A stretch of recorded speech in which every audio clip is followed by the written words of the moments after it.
North South Connection Podcast Network listeners and viewers, welcome inside the Wrestling War Zone, a Monday Night Wars podcast retrospective series. I am JT. Joining me as ever is my partner Chad. How are you? Good. Always exciting when we have a pay-per-view. Big night. It's a big one. I feel like it's been like a flagpole episode, tentpole episode, post in the ground. Like we've kind of been marching to this one for a while. I feel like It's an interesting show. I think it's a show that I don't know. It was a weird show for me. Felt like one of those shows where there was a lot to talk about, and then there wasn't a lot to talk about. So I don't know. Yeah. I feel like it's an important show though because it's like I look at this as kind of the unofficial end of I think Survivor Series 96 kind of started the bridge to like Attitude and the real war for WWF. This to me feels like the real end of the old era. Like I know we've had a couple of those, but this one feels like it's kind of the last we get pure Shawn babyface presentation. Austin really becomes like a guy here. We're gonna kick off Brett's heel run right on the heels of this pretty much. Raw's War's around the corner. We're pretty much done with the tape 4 weeks of Raw in a cycle. We still get a couple of weird Raws, but we're done with the 4 taped canned episodes set up. So to me, this always felt like really the end. It's like a blend of the end and the beginning, but to me, this is what kicks off where we're gonna go with WWF. Yeah, there's a lot of new things on this show. I think it's one in retrospect that it's interesting to analyze for sure. Yeah. Yep. And that show is Royal Rumble 1997. So if you're obviously saw the heading, you should know. But we are simulcast. We're on YouTube with this. If you're watching, we appreciate it. Be sure to subscribe, and you can like it and leave a comment, of course, and share the link. But it's also in audio form on any podcast app if you just search North South Connection. Most of our shows are simulcast, audio and video. There are some exclusive to each feed.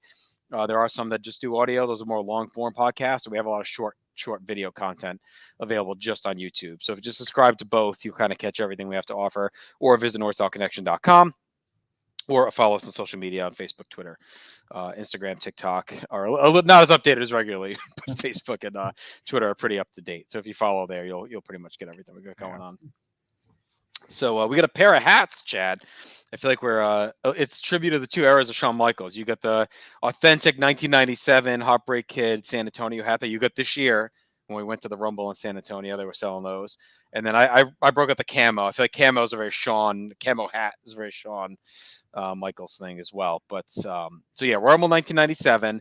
Before we dive in though, do we have anything in the world of Meltzer that we want to cover before, or is it more like about the show?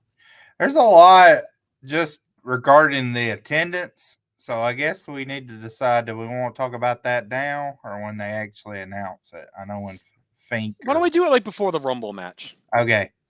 So there's a lot going into that and what happened. But yeah, otherwise I think we can just dive in. Okay. So the 1997 Royal Rumble, January 19th from the Alamo Dome in San Antonio, Texas. Obviously, we've been hyping it up for a while here. Yep. No more Mr. Nice Guy was the tagline. The announced attendance, 60,477. Like Chad referenced, we'll get to that in a little bit. We did have we had 2 dark matches and 1 free-for-all match. So on the dark matches, we had Perro Aguayo Jr. and Venom defeated Maniaco and Mosco de la Merced, and a Blue Demon Jr., Octagon, and Tiemblas Jr. defeated Abismo Negro, Heavy Metal, and Hysteria. And then on the free-for-all, we had a minis match. That was Masquerita Sagrada Jr. and La Parquita defeating Mini Mankind and Mini Vader. So anything you want to cover on those dark matches or free-for-all? A couple things on that. So Heavy Metal worked twice. I don't know why. Because he's in the match on the pay-per-view too. But I don't know. Also, we'll get to it, but I don't think it was very wise to do 3 Lucha pre-show matches because you got to think, if you're a casual fan, which we'll get to, a lot of this crowd was. Yep. You see these 3. I mean, it's 3 matches of people they probably never heard of, right? And they're doing some dives and whatnot, and that looks spectacular. And then once you get the match on the pay-per-view, it's like, well, we've already seen better athletes out there. Right. Perro Aguayo Jr. was 17 at this point. I mean, Dave has the beginning of the first pre-show matches, he says it's a good opener, started slow, but then built to high spots. He has it rated. I don't know if that was a live report or what. He's not live from this show, which is always funny when he Yeah, has. especially a dark. Like, would there really been like a fan cam or whatever? I don't think so. I don't think these have ever seen the light of day. Anyway, he has 2.5, and it certainly wouldn't have at this point, like this close to publication. So we went 2.5 for that, and then he actually says, I guess his report it said this was easily the second match was easily the best match on the card. He only 3 stars, but that's the Octagon Tieblus Blue Demon Jr. versus Heavy Metal Abismo Negro and Hysteria match. Someone must have recorded it for him, or he just had someone he trusted. Yeah, I think it's a live report. I mean, yeah, that's someone he he does trusted. that a lot on the observers. Like you Yeah, got to be careful with some of his star ratings because you'll get like these live reports that has some jabronis star ratings, and then they just get yeah. published. And the point of the crowd is a good one too, and we're going to talk Yep. about it all through the Yep. night because it is heavily papered. It's clear. Also, as two people that were in the Alamo Dome recently, like acoustics, not great. I don't think. Oh, I thought you were talking about Adam and George. Them too. But it's two guys who were there this year. Like I feel like acoustic wise, it's not like the best setup building. It's old. It feels old. Um, so I think the crowd this year sounded very better on TV. But if you picture technology that many years ago in a building not really greatly suited for that, plus a crowd that's not fully engaged, it hinders a lot of the show. Yeah. Yeah, I mean it's it's a big building with a bunch of fans they wanted to pack out, so they did that through various means, which we'll talk about later. But you know, overall, it was tough to do. Like they're able, obviously now with sound and tech, they're able to bring the action closer to you with the screens and whatnot Yes, if you're that too. live. But Yep. even then, like you said, I mean, it did feel very cavernous being there. Like It was old. It's an it old ass certainly felt building. like an outdated stadium in Yeah. 2023. I don't know, Oh, in big time. 1997, but it felt like a relic in 2023. Yeah. I mean, it was built in 90. Yeah. 93 it opened. So it was only 4 years old at that point. So Yeah, I I mean, guess fairly I new. guess I compare it kind of to the Georgia Dome. They're pretty much Sky contemporaries. Dome, that's close to that. I Yeah. mean, it was a few years later, but So it's, I mean, you got to remember this is 26 years ago, mhm. so Yep. may have been Yeah, I mean, staggered. it felt like the oldest building, like besides like Fenway. You know what I mean? Like I feel like one of the oldest buildings I had been in that really Yeah. felt.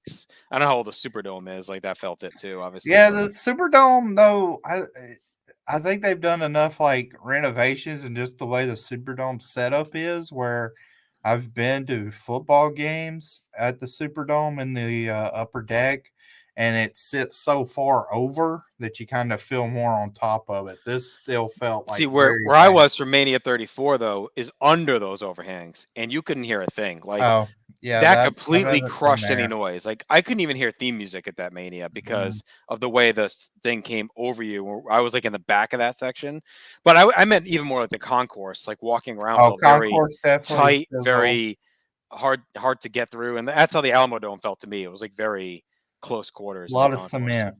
Hmm. Yep. All right.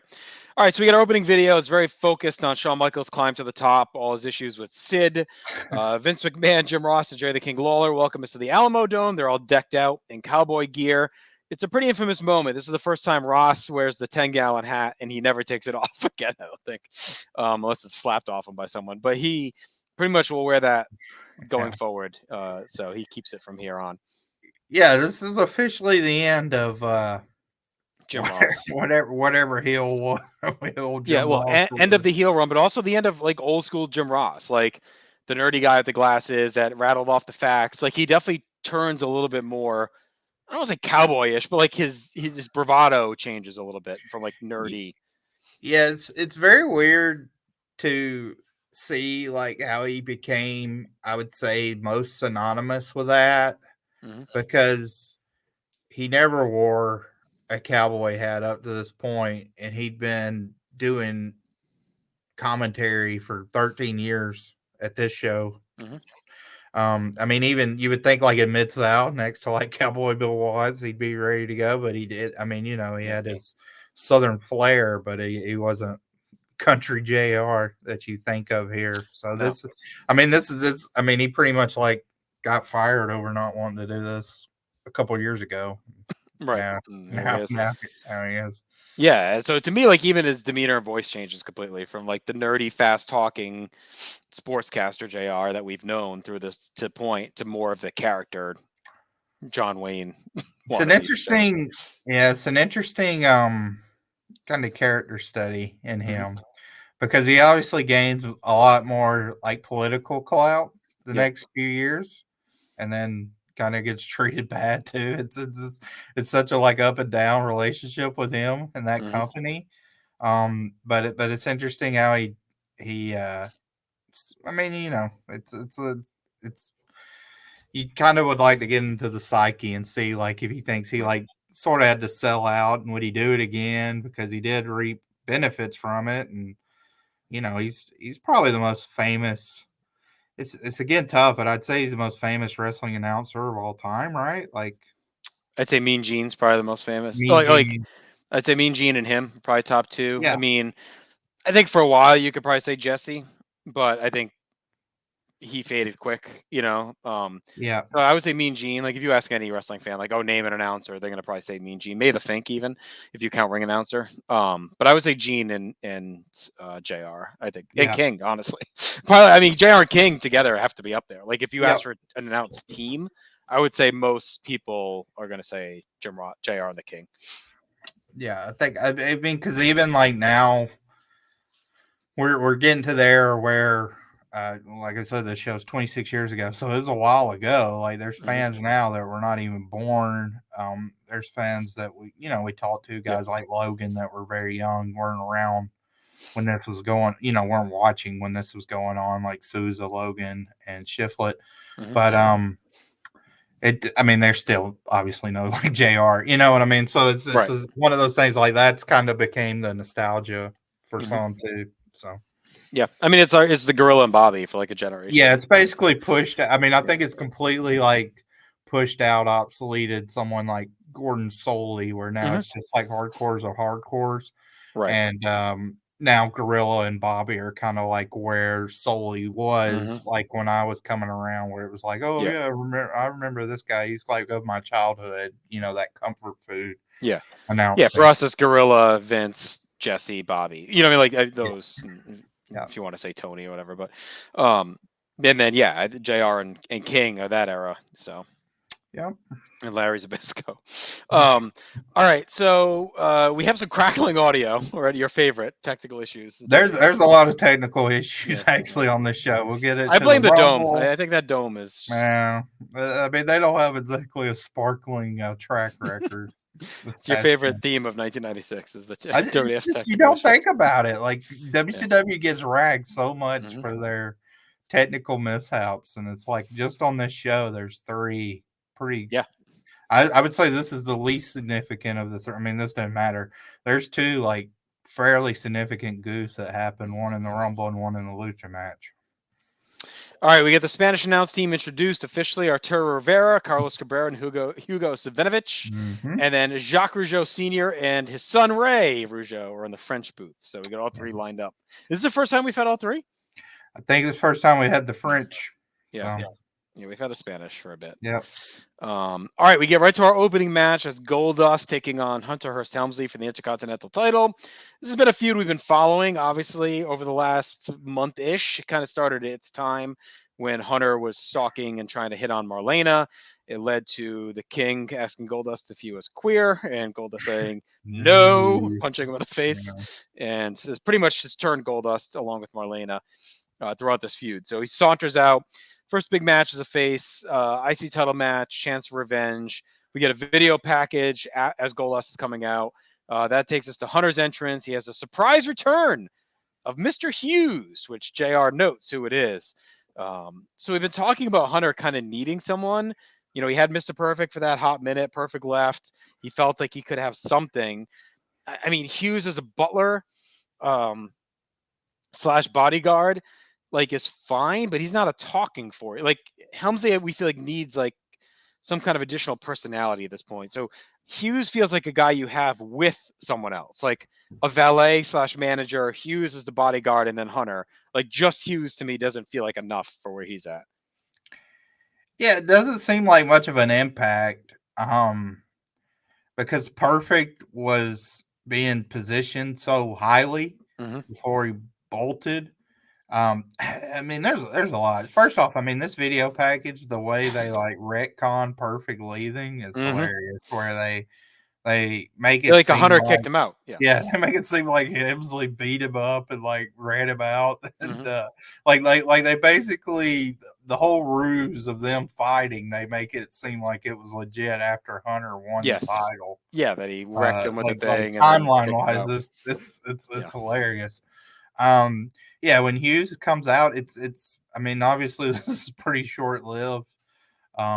Hughes got fired from ECW with drug problems, so it's That's when you know you got interesting. an issue. I was gonna say If it's too much for them, if it's too much for the ECW locker room, like this guy's it's got to go. He's an interesting too choice high. to give him another chance.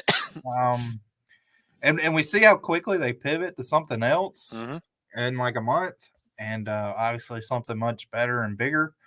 Um, and it's like, boy, was that like just a we'll have to track that and like the observers and what we think because it's like, did they just suggest that? Did they pivot to that? Because if it I don't is, know if that's Hughes is kind of around past this night. Honestly, I feel like oh he might yeah, be one and done. Like I we'll don't know see, if he's even we'll on have to again. see that. I Yeah. mean, so if they did like not have, I mean, okay, we're talking about China. So if they had no idea like that she was going to be a thing at this point, I mean, what a great audible they call. I mean, she debuts at Thursday Raw Um, Thursday, and like mhm.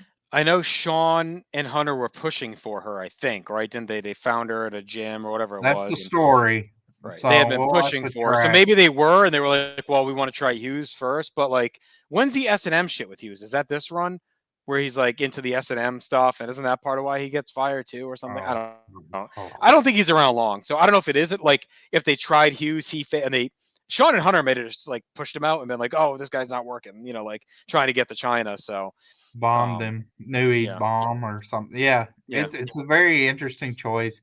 Him coming over as his butler didn't make a Right. whole lot of sense either. But he could have worked with China too. Like that's what I'm saying. Like, here's an extremely poor man's version, right? Like just incredible in ECW, right? He's got Jason, he's got Nicole Bass, he's got Yes, yeah. Chastity. Like, build up this little motley crew. Like, oh, I got my butler, I got my bodyguard. Like, and then build a stable around him. Like, it could have worked. And then, however you want to do it. But so I think like you could have kept Hughes, but that's why I think something.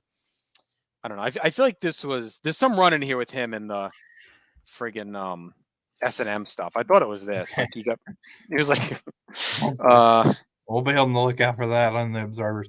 I mean, like, it just says he made 2 brief appearances. That's it. okay, so Maybe it was 99 was the SMN we're SM stuff. halfway home. I mean, Hemsley putting him as his butler too, just that title, like it Mm, feels like Hemsley's character is a weird. Like we're yeah, definitely beyond most of the aristocrat, right. all those tendencies in his gimmick. So I don't know. I mean, it didn't make an impact. We'll talk about. I mean, this crowd doesn't react for much, but they sure as hell didn't react for Mister Hughes when he comes JR on. noticed him right away. He's the only Oh one. yeah. I'm Well, surprised he called him the big cat. Jr. was very good calling out people on this show, Yeah. much to Vince's chagrin. When he early spots Paul Bear coming up. He was on top of it, and Vince was like, "Whoa, I don't see it." Yeah, I'm surprised they didn't call him the big cat. yeah. It's Yeah, Curtis Hughes. right. All right, Goldust meets Hunter in the aisle. They fight there. We go back inside. Ross says he heard Hunter was happy with his new butler. So that must have been Hughes. Goldust beats on Hunter in and out of the ring. Hunter's stooging around. Goldust uses the steps. Vince announces that after everything that we saw, George and Adam were thrown out by security because during the free-for-all, they walked in on a Shawn Michaels interview, which I kind of like that they at least explain why they're not there. Like, at least Oh, it pays off the story that they oh. wandered down during an interview trying to get on camera. I can't believe I'm saying this, but I felt bad for these poor guys because, like, I They mean, interfered in the show. it'd been months. Months. So were they on the free for all or no? Do you have I any think idea? so. The way he Okay. says it's like we saw it. Like as we, during the free for all, we had a Shawn Michaels interview, and George and Adam walked behind the shot or whatever they were trying to do.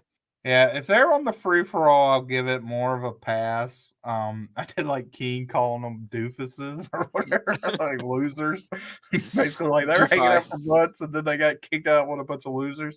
Um, proves you for wanting to scout tickets early. We'll have to Uh, see. I'm sure the free for all is out there somewhere, but I think they did do. I don't think because Vince would have said like earlier in the night, but I think he specifically says during the free for all during a Shawn Michaels interview they wandered down and security threw them out. So I'll have to Because try they, to I mean, find they it. weren't on the go home. We talked about that Right. Sid promo.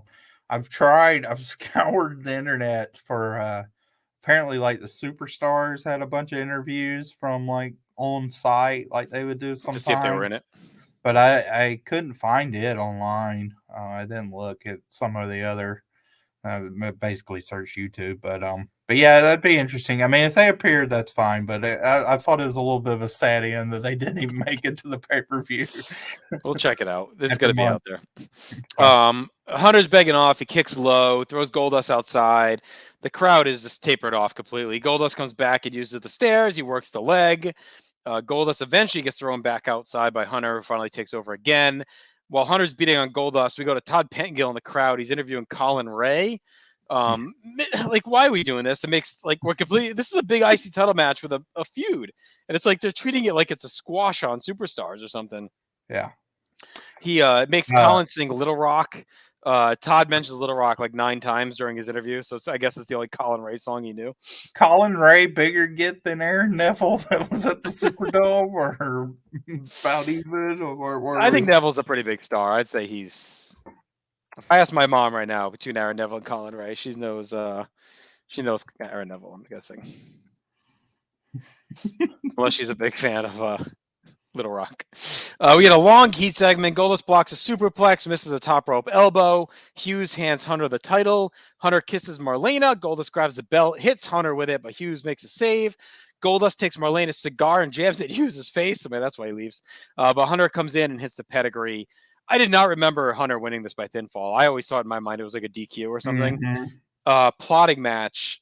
It was the usual Hunter match too, where he gets his shit kicked out of him, gets like no offense really, survives and hangs on. The crowd was not engaged. It was long. It was like 19 minutes or something. Yeah, I got it up. It was, I think, about 17 minutes. I mean, besides the Rumble, it's the longest match on the show. Yeah, this Goldust, finally a face. And what are we back to? Him having a long stretch of boring offense. Like the whole reason Yeah. I was excited for him to turn was okay, maybe he can sell and do his quick spurt offense will be more entertaining. But now he's right back to controlling a match on offense where it's just not working. Um, yeah, it's just a weird structure. We needed a hot opener. This was not it. It was long. It was dragging. Neither guy is over. Goldust just isn't there yet as a face. Hunter is kind of just milk toast as a heel. The finish is wonky. Hunter needs help again. I get the goal. I think the goal overall is a good one, right? Like long athletic matches with young guys, right? That's what they're trying to push and do. Hard hitting competition. No bullshit, but the deliveries is not there. And these are guys that, I mean, we talked about Hunter. He's had a million fucking chances. We've talked about Goldust, Dustin Rhodes. Like he should be able to have a pretty good match here. Like 17 minutes. If this is on, Saturday night in 1994, like this is probably a freaking banger. So like, what are we doing? He's not really beholden, we're enslaved to the Goldust gimmick anymore in the ring. Like that's kind of past us. So no one was helped in this, and we're keeping the feud going. We know it continues on for most of the year. So it's like, what are we doing with this start? So 2.25 for me. Again, there was some cromulent stuff, but just yeah, we needed something hotter. I think our next match should have opened the show. We'll get to that, but Oh.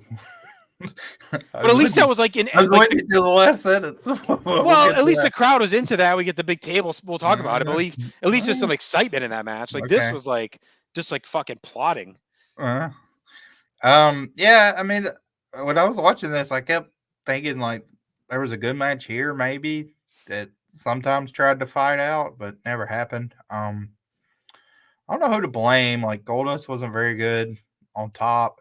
I think the best part was the early brawl when he uses the ring steps. That was interesting and showed some aggression.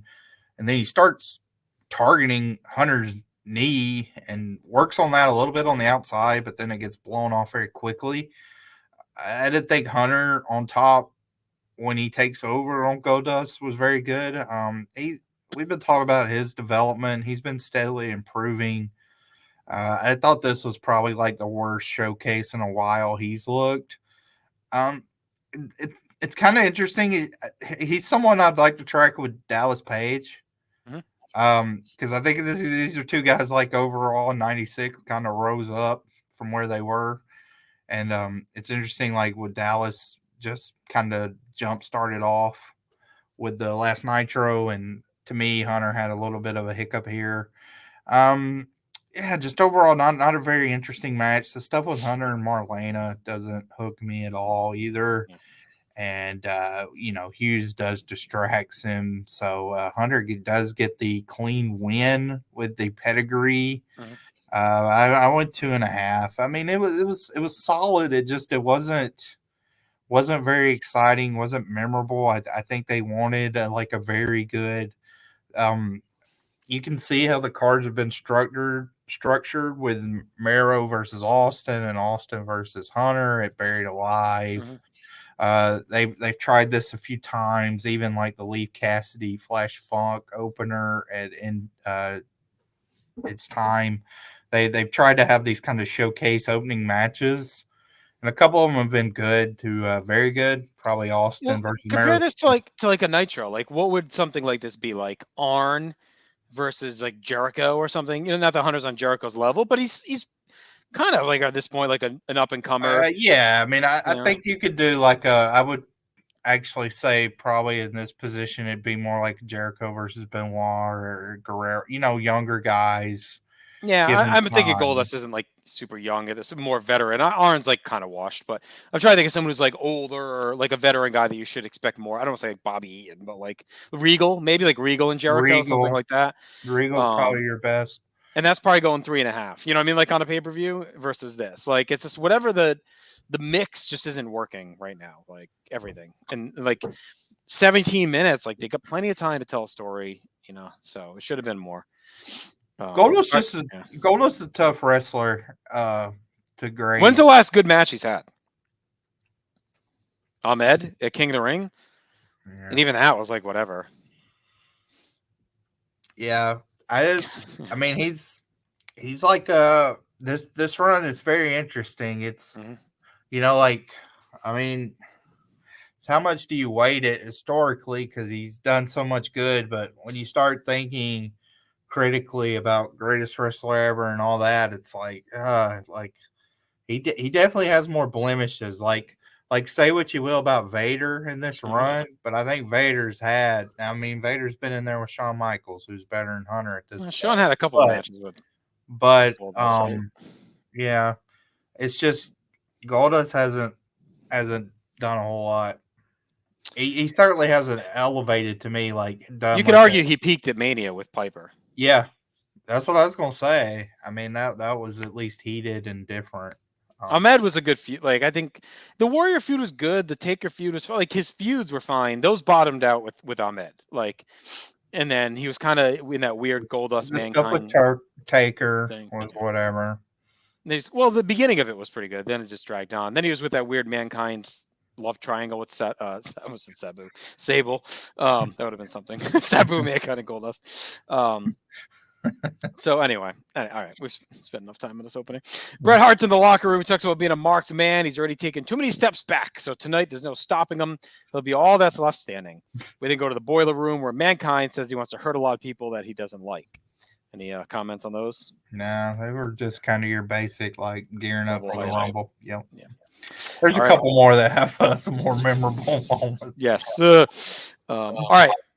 Here we go. Months in the making. Ahmed Johnson taking on Farouk. Ahmed is finally healthy after all this. Think of how much we've covered when this feud started. Like it was at July Raw after International Incident that Farouk debuted and kicked Ahmed, and we were on track for Shawn versus Ahmed for the time. Like that's how much has gone by. and Farouk is in the gladiator costume. Like, there's been a lot has transpired before finally getting this match. We get a massive nation entrance, just a huge crowd. Like, you get PG-13, you got a lady like dressed up in a suit. You have like the usual kind of bodyguard guys, but there had to be what, like 12 or 13 people out there. I felt like it was a big crew with Yeah, crowd. probably 8 to 10. Yeah. I would say it was definitely an entourage. I liked it because it makes I know what they were going for, right? It was like that kind of Louis Farrakhan feel with all of it. He's kind of got his lawyer and his spokeswoman, and like I think that's what they're trying to go for. Just this whole crew to back him up. Yeah, it was interesting. So I actually watched this match with my dad, who is very casual. I was watching for the podcast, and he came in. And obviously he didn't know what happened, so we were watching it live, pal. And he was like, "Who are all these people in the Nation of Domination?" I was like, "Well, eventually it'll be Rocky, Mark Henry, D'Lo. I Right. think was actually out there. I think he was one of the guys." But I was like, I'm not sure, and I was like, PG-13's out there, but like besides them, like so they were very like nameless, Hmm. which I get that, but it was a little weird. Like they has this huge entourage, and besides, like at this point, I mean, they haven't necessarily even named like PG-13 like by name, so it's Yeah. basically like the hype guys, the two white hype guys, Farouk and Crush. Clarence Mason and Crush, yeah. I mean, So we had the one guy that got power bombed on the car, yeah, I mean shotgun. he made the Pearl River Plunge Hmm. recipient makes a memorable Yep. spot in this match, but I have no idea who that was. So it's a little weird. All right, so they're all let out. We get the history package again during the entrance, which is Ahmed and Farouk, which I don't mind that approach. Like it kind Yeah. of gives the entrance. You could take a But second, well, it's a long. I mean, this is a long, big ramp. long Yeah. way. Yeah, So I yeah, actually appreciate them doing it, not doing the package and the long entrance. At least yeah. they're kind of saving some time. Ahmed gets a big pop. He comes out. He sprints halfway down. The fight's on. Pretty hot start. He runs Farouk into the post, is pouring it on. Ahmed grabs a leather belt that crushed through and he whips Farouk with it. Outside, Ahmed gets tangled with the nation member. Farouk gets a clothesline to take over. It goes after the kidney. Slams on the top of an open chair. That really, like for a guy that's had like major kidney issues, it felt like a risky move that probably wasn't needed. Farouk bashes Ahmed in the lower back with a chair. Ross says that the nation now rivals Rhode Island in membership numbers. So I guess just under around 800,000 people. Farouk sits into a camel clutch, stands over Ahmed's head, barks at PG-13 for no reason, and that, of course, leads us to the "oh please no" electric chair to break it. Just a staple of Farouk in 1997 that we'll see many times. You'd think he would not do it. It's up there with Razor doing the Razor's Edge against the ropes when he always gets Oh, backdropped over them.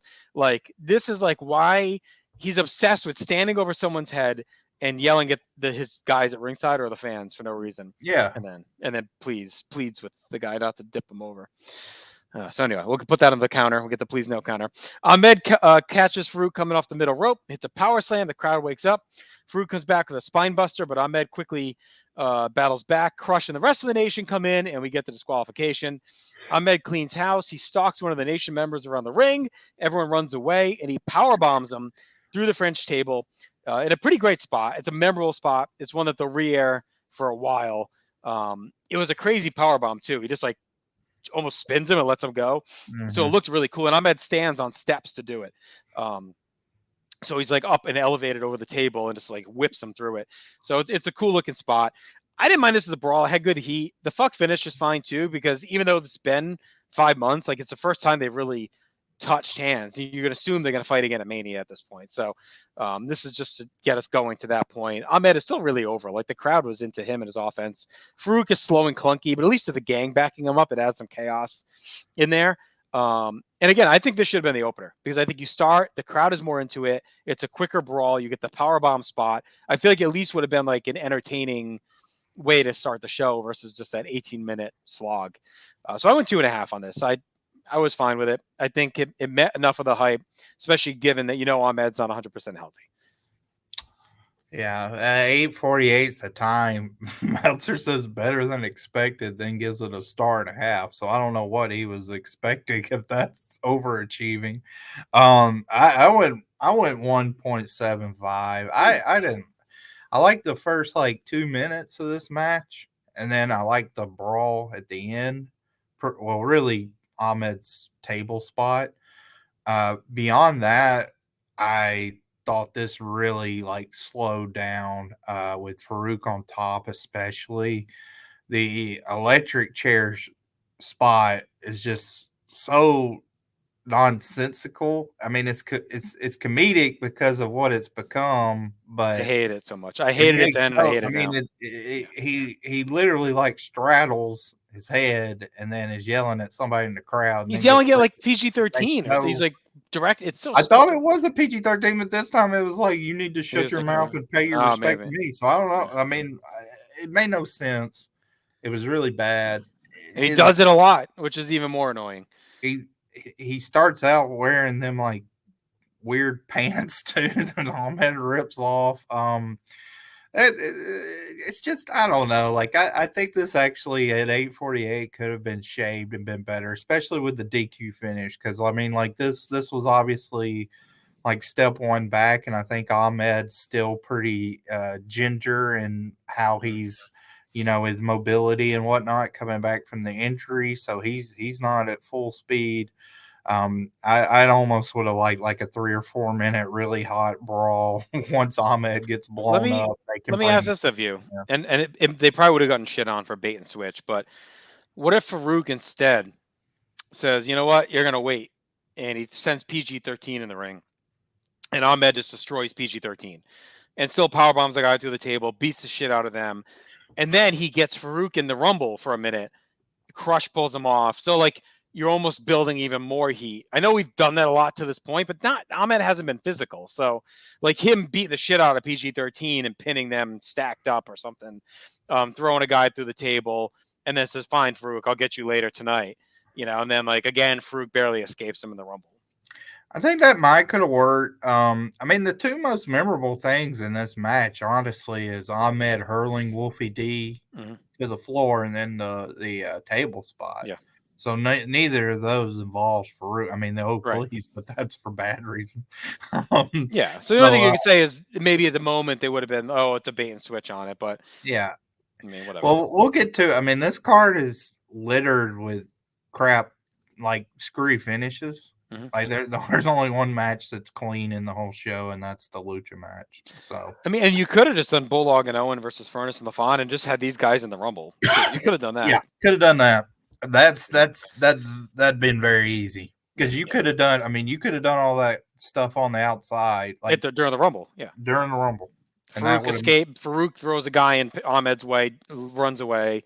Ahmed throws him to the And table that and would have pulls him. helped. I mean, Yeah, to me, that would have helped some of the dead spots in the Rumble, which we'll get to. right. So I think that's your plan. Yeah, What you do could do. Bulldog and Owen and open with Bulldog and Owen versus Furnace and Yeah. LaFon. Open the show Yeah. with it. Yep. There's no reason not to have done that because you can even have Austin come out if you want and like really get the crowd going. Like Austin Yep. comes out and attacks Bulldog or something like that. Yeah, so that could have been a way. I don't see the free for all online. I looked quick, so I know I have it on tape. So at some point, if I could dig out my closet, I'll dig through the crates, see if I can find my Rumble '97 tape with the original free for all. But if someone has it more easily accessible, I'm thinking Mr. Ryan Everett or Rocco or someone has it on tape Yeah. somewhere. D'Amato, pull it out and let us know if you get the free for all. D'Amato digs out the clamshell, calls him on video version. All right, Terry Funky's in the locker room. Cuts a very classic funk style promo, so it's cool to see him. Well, I mean, this is an interesting timeline promo because his like memorable, like I'm gonna do it my way ECW promo is I think like the weekend. I may have actually aired this weekend, so it's like you could have had that on Saturday night on ECW TV. Saw his Shotgun Saturday Night appearance and seen this at the Rumble. So quite. And then the Brian Lee match is right around here too, right? With the garbage Brian can. Lee's like the next week. Yep. Yeah. So busy couple weeks for the Funker. I think it was cool when he was on Shotgun. Like I remember watching it and being like, yeah. Or I remember my buddy Jim telling me about it because again I didn't have that Fox affiliate, but he saw it and taped it, and I vividly remember where I was. We had to go to, for whatever reason, I don't know what it was for. We went to church at the church where I went to elementary school, and he went, and me and him hung out in like the like it was like the overflow area, which was like basically the entrance of the church because it was like 10 a.m. mass, whatever, on a Sunday. It was like packed, So, and I remember him telling me about this whole thing. He's like, "Oh yeah, Funk was on. It was the day of the Rumble we were talking about. He said Funk was on Shotgun and all this stuff, and him and Austin brawled, and Yeah, it was pretty cool. And that was in. All right, we're with Todd. He's got his buzz cut, his goatee. He's with the Nation backstage. I feel like we haven't seen Todd in the flesh in a while. I was kind of taken aback by his look here. yeah, I've been getting him a lot on Shotgun that I've been watching. So. Yeah, well, he co-hosts that. So yeah. Farouk cuts off Clarence Mason. He grabs a random guy and woman and tells him to never walk away while he's fighting. He'll deal with them later. Seems a little edgy, like him grabbing the woman was probably unneeded. Farouk issues a warning to Ahmed for the Rumble match, calls him Uncle Tom, and the Nation definitely seems a little shook. So what do you think of this one? That was okay. I mean, obviously, I think the Uncle Tom's the big racy line there. That when they cut back, Ross is like, "Well, that was too personal and uncalled for." So there, I think this is just basically going to say like this is going to be an angle that's continuing for sure and threading now. I mean, now you can start thinking like calendar wise. All right, like this is going towards Mania. So It's obvious it's going to Mania at this point if they're not going to end it here. Yeah, the Uncle Tom thing carries on throughout the year. Yeah, that's like a big Farouk thing in this. There's a lot for that. Yeah. All right, back to the ring we go for our very random match. The Undertaker taking on Vader.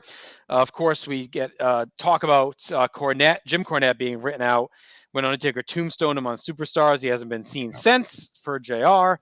So Vader's solo here tonight. Saunters out. Actually, decent reaction, but Taker gets a really big pop. You get the wind howling through the smoke. They really amped up his entrance here since Survivor Series. Ross says the Rumble hasn't been great for Undertaker since they debuted. It's often his most challenging event.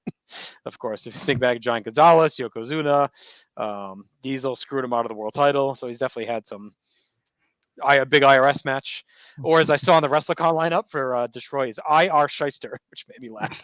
I've never seen it written that way. Did you say quick segue? That's only going to affect. Did you say the price for nails? Was it 80?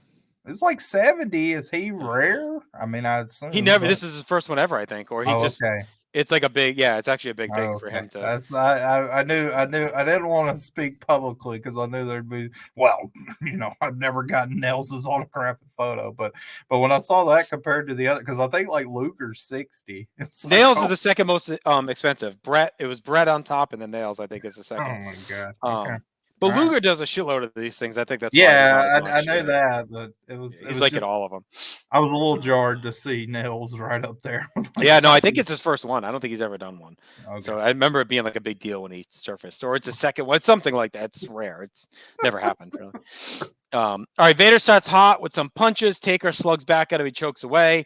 They go back and forth with strikes. Vader hits a couple of hard body blocks, but Taker keeps sitting up. They brawl outside for a minute before ambling back in, where Vader goes to the ice to take over.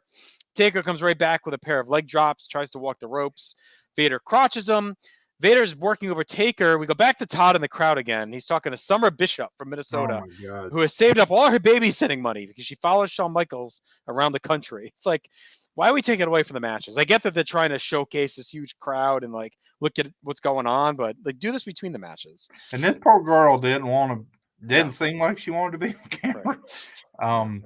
Said it was like skipping work or school or something. Well, they said last year like she came from Alaska to where was the 96 Rumble? California. Fresno, yeah. So hot town, babysitted this year. This was dumb. Vader continues to pummel Taker with a slow assault. He goes into a nerve hold. Taker slugs back, gets a back suplex. Vader cuts him down. Vader comes out the middle rope, but Taker catches him to a power slam. Vader bounces back up. It's a power bomb for 2. Taker revs up with a flurry, hits a choke slam. His bearer shows up at ringside, like you mentioned. Taker knocks Vader to the floor. He flips outside and slugs Paul Bearer. It's a funny spot. He acts like he doesn't know he's there. He flips back and just turns and punches him. Taker shows Bearer in the ring, but Vader saves.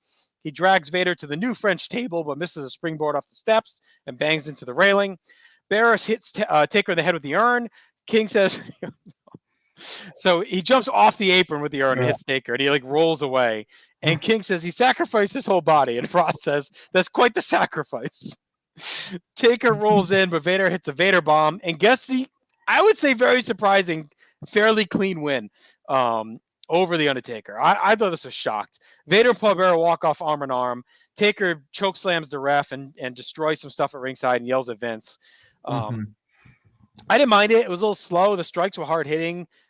Spots were good. Both guys seemed a little stuck in first gear. I think there's more here if we get to it. I thought the finish was a shock. Not just Bearer joining Vader, like that's not as shocking, but Taker getting beat by the Vader bomb is interesting because you're thinking Taker's marching toward Mania. He loses here. It was sluggish overall, not a show stealer, but that was fine. So I went 2 3/4. Yeah.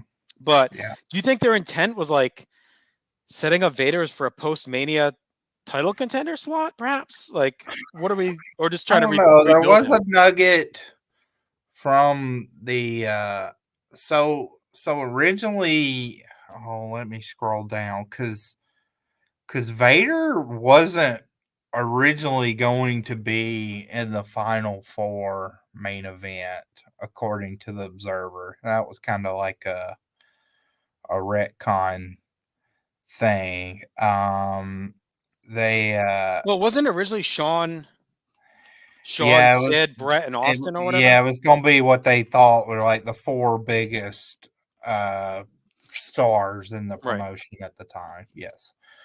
So that's what that was. I don't know. I mean, this seems like a rehab. I mean, I went 3 stars on this. I actually like this match. I mean, this match gets maligned online. It seems like Dave hates it, gives it a 1.25 stars, says it wasn't good at all. I mean, I don't know what you expect like from these guys. Like they slugged it out. The strikes looked good. The pace wasn't atrocious. I thought the pace was actually better than the previous 2 matches when Farouk was on top and when Hunter was on top. At this point, when Vader was on top, the heel in this match, I thought it moved along quicker than the previous 2.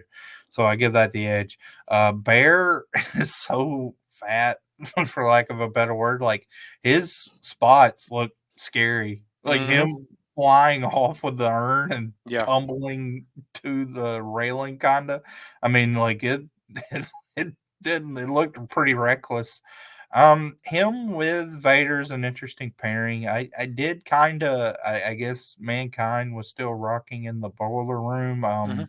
It seemed a little weird that like Taker would be beating him up, Bear, and Mankind doesn't come out. Care. Yeah, he didn't care. So that was a little odd, but otherwise, I think of the screwy finishes we talked about, how we rebooked the previous 2 matches. I think this one's fine to be screwy if you did like the tag team match we talked about as the opener. And overall, I thought it was a pretty good slugfest, and these 2 had pretty good chemistry together. So I went 3 stars. I like Bear with Vader. I think it adds like a little more darkness to him than Cornette. I think Cornette was fine for a while. I just think we're kind of past that like goofy side where Cornette's yelling for Vader. I like kind of Bearer being like this dark, sadistic guy with Mankind, and it makes Vader seem a little more crazy. So I'm fine with it. I think Vader having him makes sense. So I'm all for a Vader reboot. We've been waiting for him to get on a little tear. So I do think my memory tells me this is from here till September is his best stretch that he has. So I think we'll see if that bears out. I do know they have a rematch on pay-per-view later in the year that I think is even better than this. So we'll see. We'll see how it holds up. But all right. So we go backstage. Steve Austin's walking around ranting about the Rumble. Then we get one of the most famous moments in Royal Rumble, or really WWF history.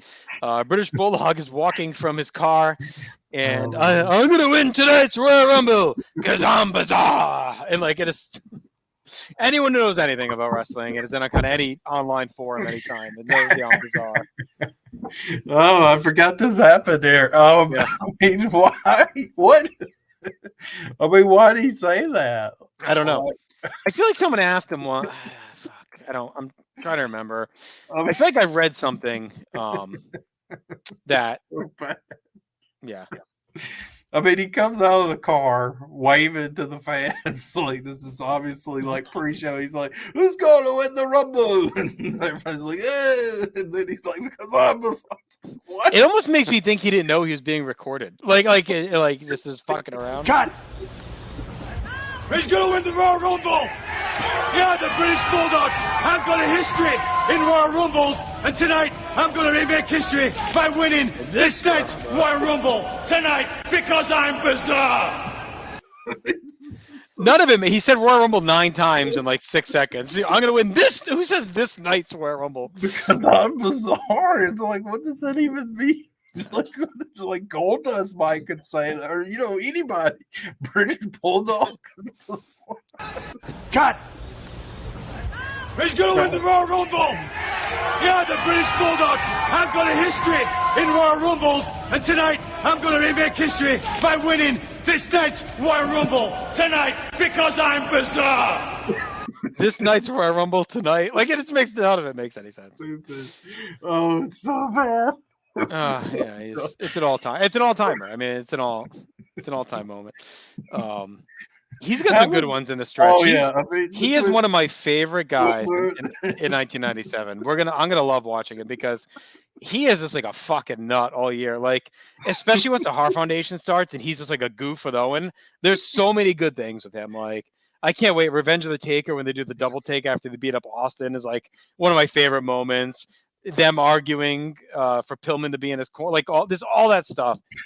Him beating the shit out of Shamrock with the fucking chair with the dog food. Like, we got so many good British Bulldog moments to come in '97. This was Groony energy for me. It was big Groony. All of '97 Bulldog is very big Groony energy, I think. Yeah. Oh my god.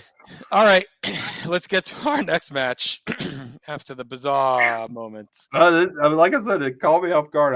I didn't know this was. Oh, you didn't remember it being there? No. So when he came, you remember him talking about tonight's Royal Rumble? This night's Royal Rumble tonight. I just remembered the I'm bizarre. Okay. I didn't know exactly when it happened. And so when he came out, this night's Royal Rumble tonight is almost worse than bizarre. Like when he came out of the car, I was like, oh, okay, and I was like, like kind of. I was paying attention, but it was caught off guard. And then as he started walking into the arena, I was like, "Oh, this is Pops still watching with you during this promo?" No, thankfully he did enjoy Taker versus Vader, but that was his main event for the night. He didn't make it. All right, 6-man action. We got El Canek, Hector Garza, and Perro Aguayo taking on Fuerza Guerrera, Heavy Metal, and Jerry Estrada. Yes. I'll tell you, if you went just by commentary, you would have no clue who the fuck was who. Like, I don't always watch fully when I'm doing like the play-by-play notes. I don't know how you are, right? I go off the commentary a lot on stuff and I'm kind of glancing. So this was a fucking debacle trying to keep track of who was in the ring because they were all over the place. And it was like, I had to wait, that's not Guerrero. Wait, that's not Estrada. Like, it was very much like, if you didn't know who these guys were, I don't know how you kept track. Yeah, I think this is one of the weird things. We'll touch on this now because Dave had a paragraph on it in his write-up for this match. This is one of these weird things that, like, I think again in 1997, eyes like got retconned that now I don't get. So he says this. He says the announcers gave this match tons more respect than WCW would have, but they also didn't have a Mike Tenay who had a clue of more than a few facts about the guys. I agree with that.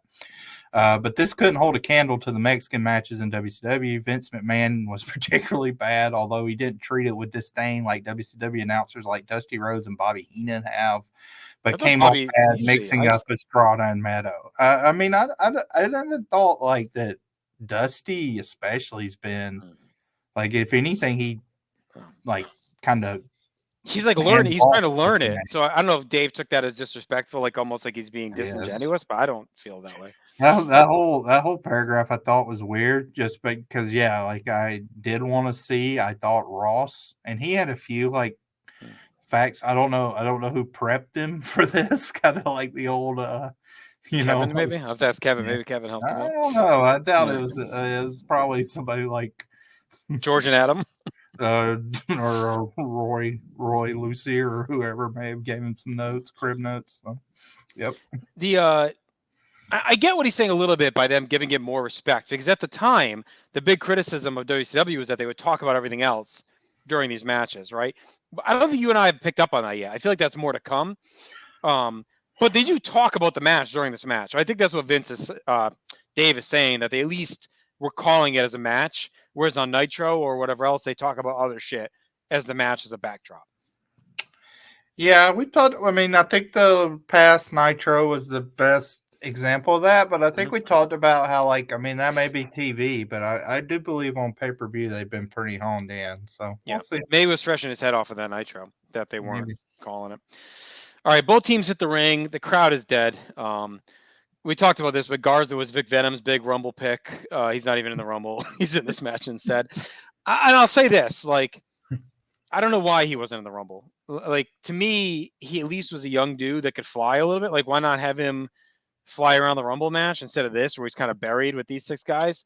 I'm wondering if they were thinking about potentially signing him, because they do talk about him the most in all this and kind of give him the most shine. So I wonder if he was on their radar as someone that they were going to try and bring in. I know he shows up in WCW a little while later. I don't know if it's 97 or 98 when he shows up, but I don't. It seems like they were focusing on him quite a bit, because even JR is talking him up. Him and Guerrero start off silence. Heavy Metal comes in. He throws down with Estrada. Ross gives some history. They're chopping and they're kind of flopping around in slow motion, really. Aguayo gets thrown to the floor. Teases a plancha. Vince is doing all he can to will the excitement into this from the crowd, but they're asleep. He's in full overhype mode. He's probably stewing inside as the crowd is like snoozing. He probably got convinced to put this on here, is my guess. And he probably wanted nothing to do with it, and he was probably seething as it was happening. He's like, they told me that I need to have this match and the crowd would be into it and they don't give a fuck and it's dead silence, and that you kind of feel like him trying to just urge the crowd to get into it. Connect and Guerrero reset. Ross talks about the mask culture. He struggles a bit. Vince asks for more info and he kind of taps out on giving it. Connect gets a high cross body. He floats away. We start again with Garza and Estrada. Ross says Connect has a win over Luthez. The younger guys are kind of speeding things up. There's a zero interest. The crowd, JR's trying to hype this. Aguayo comes in. He tags right out to Connect. Ross calls him Fuera Guerrera as this ambles on. We rotate through some guys. Missed strikes. Some strikes land. Aguayo teasing dives. Doesn't do them.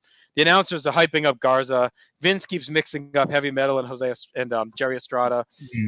Garza hits the top rope plancha to Estrada. Back inside Aguayo. Hits the top rope double stomp and just no pop at all. I thought this stunk. They could have had a show stealer with all the lucha guys they had up and down on the free for all and everything else. Excuse me. They had the potential to have a show stealing match to light the crowd up. This just put him into a coma. It was slow, disjointed. Ross felt like he was trying to teach Vince a King, but he was trying to fake it. Like, it almost felt like a job interview where Ross is like trying to pretend he knows what the fuck he's talking about.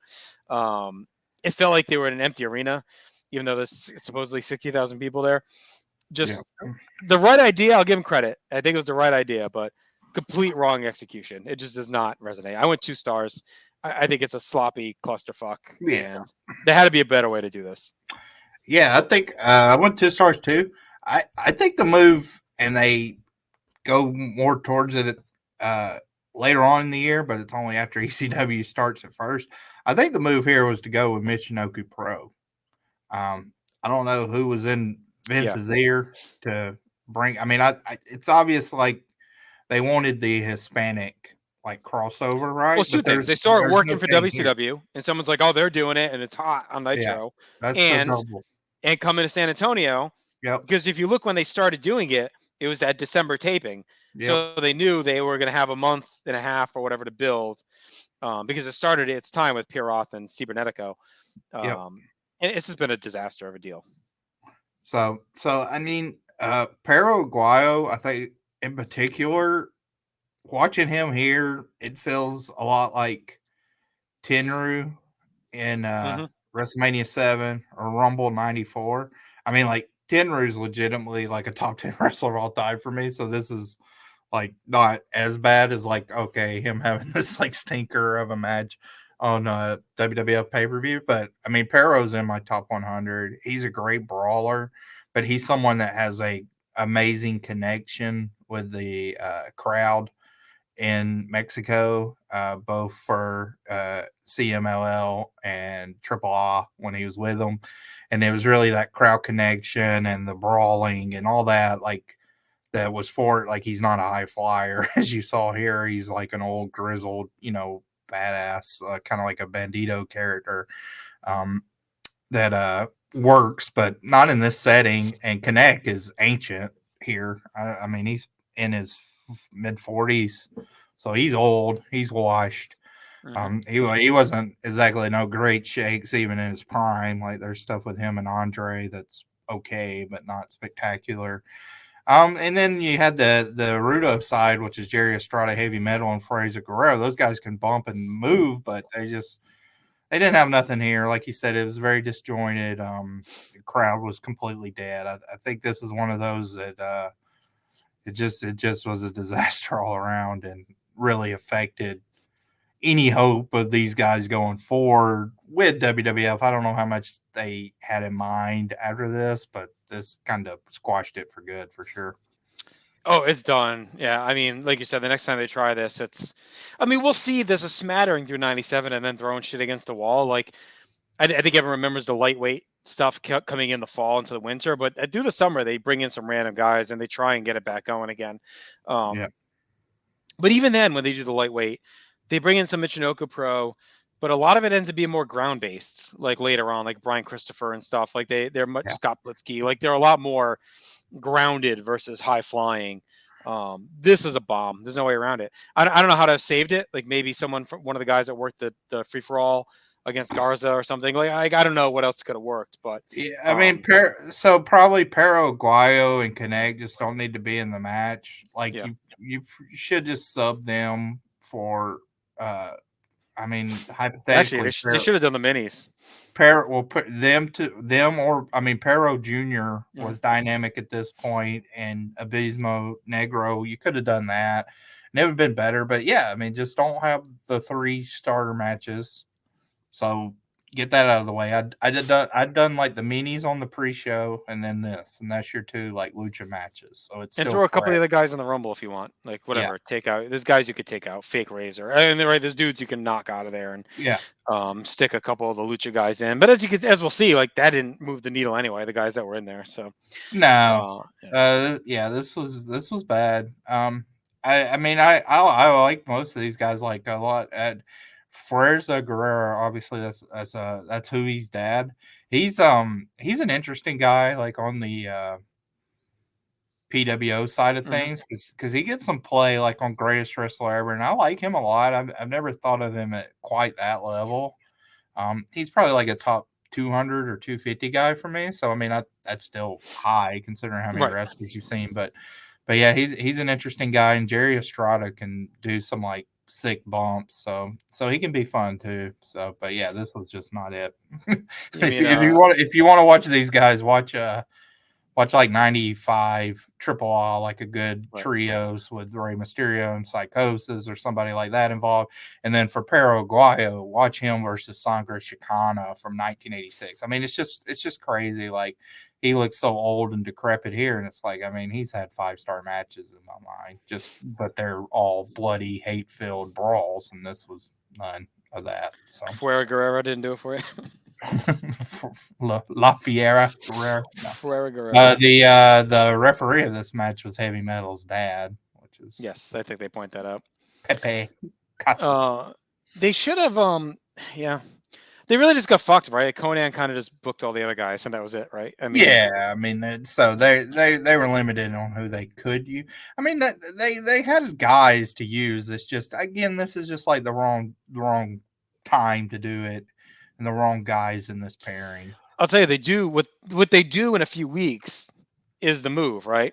They tap into the hot promotion, which is ECW, right? We start to see them like we're a month away from them being in the Manhattan Center, right? That's hot. Now you got Taz on your show, you get Sabu on your show, Ravens, like all of a sudden, like these are the dudes the Underground's talking about, but you're not going to do that in San Antonio, right? So it's like, I guess I get it, but I think they figure it out at least then, a month from now. Yeah, I think if they did Michinoku Pro and did it cold and had them come out there, and they really did some of those I mean, because in '96, like the multi-man matches, like Triple A has a decent year in '96, but I mean, Michinoku Pro and especially their multi-man matches is some of the best multi-man matches ever at the tail end of '96. Even if they have like the barely legal match, like they have that on this show. Oh yeah, it's an you know, all-timer for right? WWF. So, I right, mean, that was their first appearance on ECW is what, like right on I think it's TV. early March. Yeah, it's coming. Yeah, and then barely legal. Yeah, Yeah, they weren't gonna front run ECW on that. They just weren't. Wasn't gonna happen. I'm surprised they didn't try and work a deal to show up right after that. Like that, it takes till July to bring them in. But yeah, they're a little lagged on that, but yeah. All right, Vince hypes up the Next in Your House. It's on February 16th from Chattanooga, home of course, Ben Zani. I don't think he was there yet, though. No. The Fink then announces our attendance for the show, 60,477, Chad. And this is where we'll stop for a sec. And you get some notes from Uncle Dave. Yeah, there's a on the lot. I attendance. mean, so this is, I mean, this whole business and the promotion of this show is very interesting. So, because in the promotion, they'd been talking about the 71,000 mark, and they don't hit that here. It is a legitimate 60,477 in the building. It's actually 60,525. I don't know why they shorted it. I guess they found a few more fans at the end. But 60,525 total, 48,014 paid. The gate is 480,000. So I mean it's one of those gates that it's a very large gate. Like the previous gate in Texas history, like it broke wrestling Texas gate history. Previous was do you want to guess? I bet you can guess it. Think about Texas wrestling history. What do you think the previous? Is it Flair and Von Erich? Yep. So that was the previous one that had 32. So again, like think about it. They had 60,000 fans in the building, right? Mm-hmm. And it drew 480,000. Okay. Flair and Von Erich had 32,000 fans, so almost half, and it drew 402,000. That's crazy. So you can see, and like, that's 15 years earlier, right? Like money wise, value wise, 1984. Yeah. So yeah. So the reason they got this, and I'll just read from Meltzer here. Paying $480,013, all figures topping even optimistic company expectations a few days before the show. In the final few days, they sold 20,000 tickets. Jeez. Mainly at $5 and $7 with discount coupons from Taco Bell that, according to locals, were being picked up as brilliant move by Sean Kidd. Yes. So the only larger paid attendance for a show in the United States was Hulk versus Andre, 78, 93, whatever. So that's the only, up to this point, that's the only largest paid attendance, like total. Like they hadn't, no other wrestling show had drawn more than 60,000 fans except that one in the U.S. Now WWF also had topped the $48,000 mark with 3 other shows outside of the U.S., 2 in Canada, which we know about: Hogan versus Warrior, WrestleMania 6, Hogan versus Paul Orndorff at Exhibition, is it that right? Exhibition Stadium or whatever. Mm-hmm.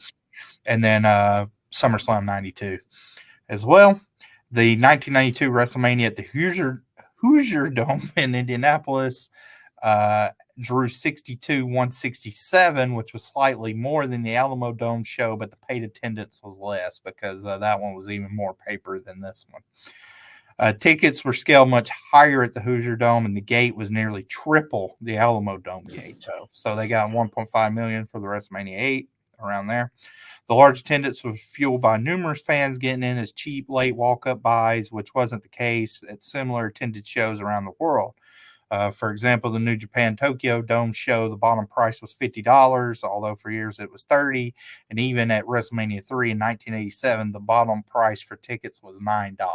So a decade earlier, the bottom price was $9. A lot of people had $5 or $7 tickets right here. The actual gate wasn't even in the top echelon for in the United States, and actually trailed live gates that several major offices routinely do for major indoor arena shows. But it did break the Texas record, which I talked about. So that it's interesting there that I wonder if this is where the Sean. Yeah, God, I'm sorry. Well, it's just like on one hand, it's like, did they draw a lot of people in this building? Yes, but what was It's it still a for? success for them at this stretch. I mean, think of the barns they've been fucking running throughout '96. So Yeah. to still bring in $500,000 at the gate is gonna be pretty big for them throughout this year. I mean, when like you named all those ones, was 8 the last one that was this big for them? I mean, that's pretty good. And if they Well, went 5, SummerSlam '92 is after that, but same year. I'd I I'd, mean, yeah. I'd be Almost 5 interested. years. Well, I'd be interested. Like, I would like to see what the gate for something like SummerSlam '94 was, because I could bet that gate might actually beat this even in the United Center. But we'll see. I mean, I think it's definitely bigger than. I mean, '95. You look at the arenas they ran. Yeah. I And mean, even WrestleMania's 96. What's the biggest they ran in in 96? Anaheim, Hartford. 96 probably the Milwaukee, Pond, but I'm sure that gate was bigger Cleveland. than this one. Yeah. I'm But sure I mean, this the is Mania. it's a big number for them.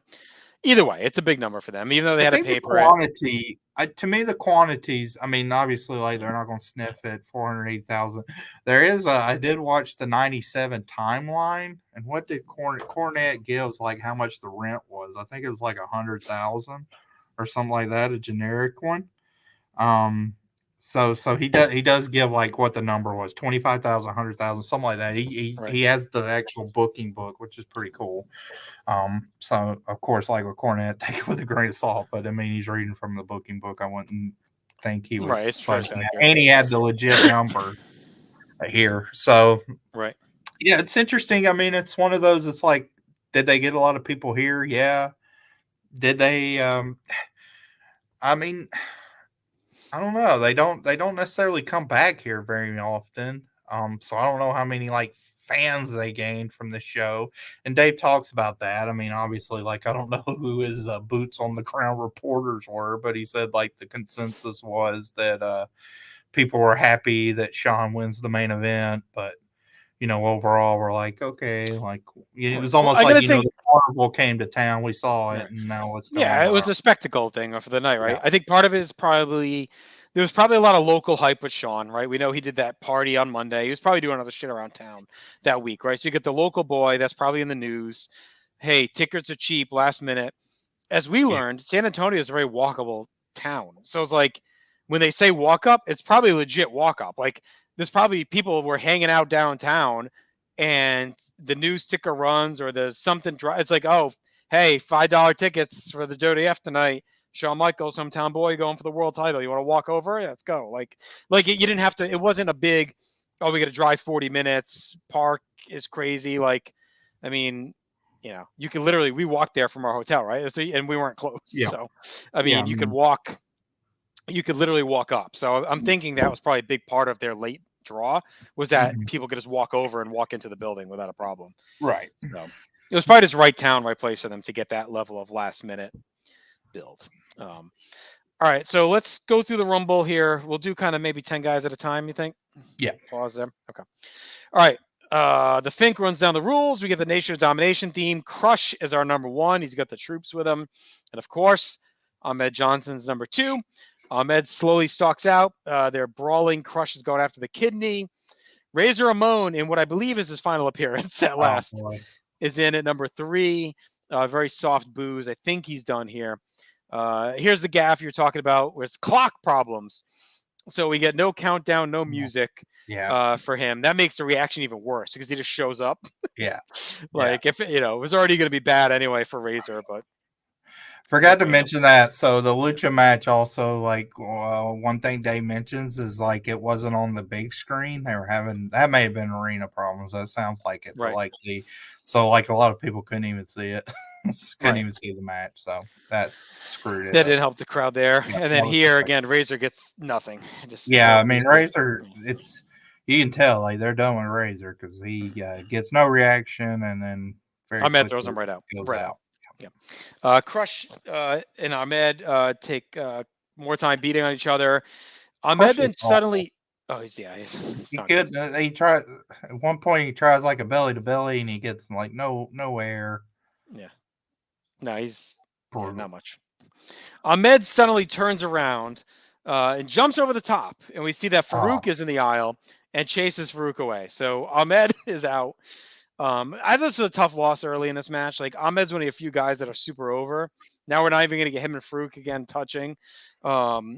He's stupid. He eliminate like I at least have Ahmed turn and Crush throw him out, right? At least like do that. Even like Farouk get on the apron, something. Yeah, I mean, King immediately calls him an idiot, and if you're watching this, you're like, yeah, I mean, that was very dumb. Like, right. Well, I mean, go under the ring. Like he didn't have to fly off the top over the top rope like anything but that. Like slide under the rope. Yeah, that's stupid. It's awful. Yeah, he needed something more needed to happen to get him out. Dumb baby faces are a big deal. I mean, so. Well, we'll get there. That's not the only self-elimination in this match, too, which is also a problem. This is the first. The other one's an all-timer.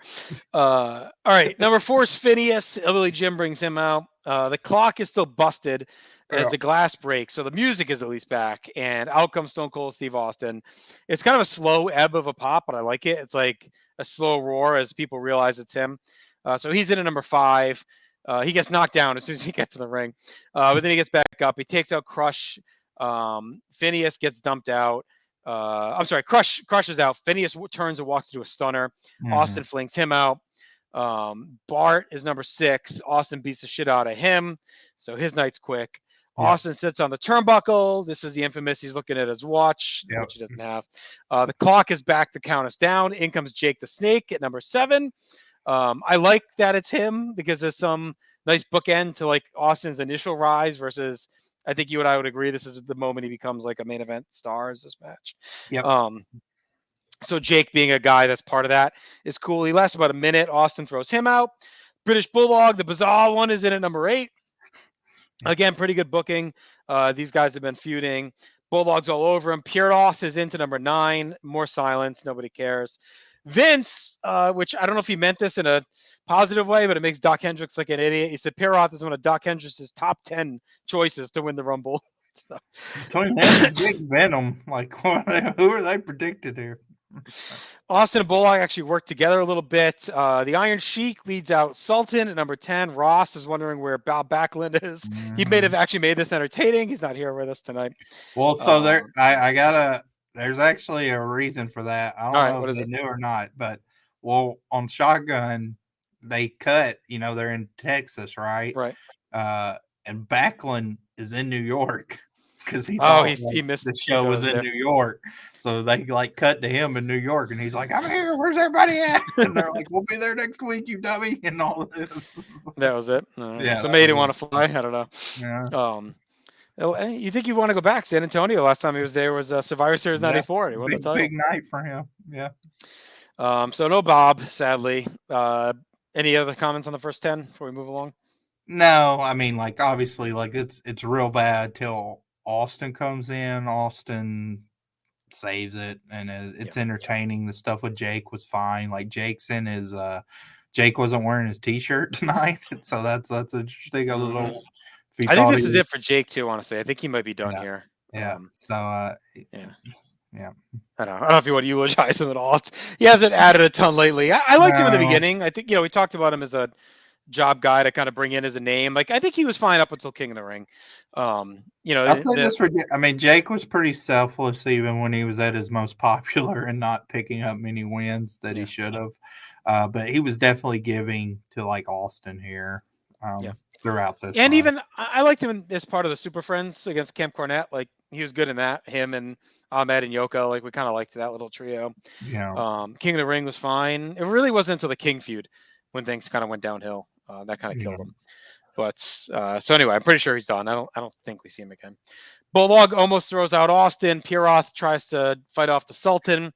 Mil Mascaris is in at 11. The crowd wakes up a little bit from Mil. He goes right at Sultan. Out comes Hunter Hearst Helmsley. He's got no Hughes with him. He's at number 12. Sultan gets thrown out just as Owen Hart and his Slammy come in at 13. Owen goes right after Austin. Bulldog is tied up with Hunter. Bulldog has Austin on the ropes. Owen comes over, but he knocks Bulldog out instead of Austin. Bulldog is yelling at Owen before he gets dragged to the back. So calls him an idiot.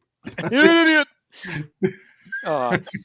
So I'll say this, like one of my main issues with this match is I think they misuse a lot of talent. Like it gets dark quick in here, and I think there's a bunch of guys that could have used better. So two Yeah. so far, Ahmed and Bulldog, right? Yeah. Like they could have been done more in this match, right? So Bulldog's already gone. I mean, Goldust- Bulldog could legit be like a Final Four. He's getting a big push. He's a rival with Austin. Like, yeah, he's gone. I know they want to do this essentially with him and Owen, but we didn't have to do it already. Yeah, could have done it later. It was a little. It was bizarre. Very bizarre. And this, I'm trying to think back to now entering the Rumble. I feel like Owen, like we'll talk about it too. Like this is not a good run for this match either. Like he gets a lot of time but doesn't do a lot. Yeah, he's not too active. Mascaris is 58, by the way. So. I mean, that's nothing now. It's like the average main eventer. Goldust is in at 14. He goes right at Hunter. Austin comes in to fight him off. JR notes this is Goldust's first Rumble match, which is true. He's been around. He obviously wasn't in the 96 match.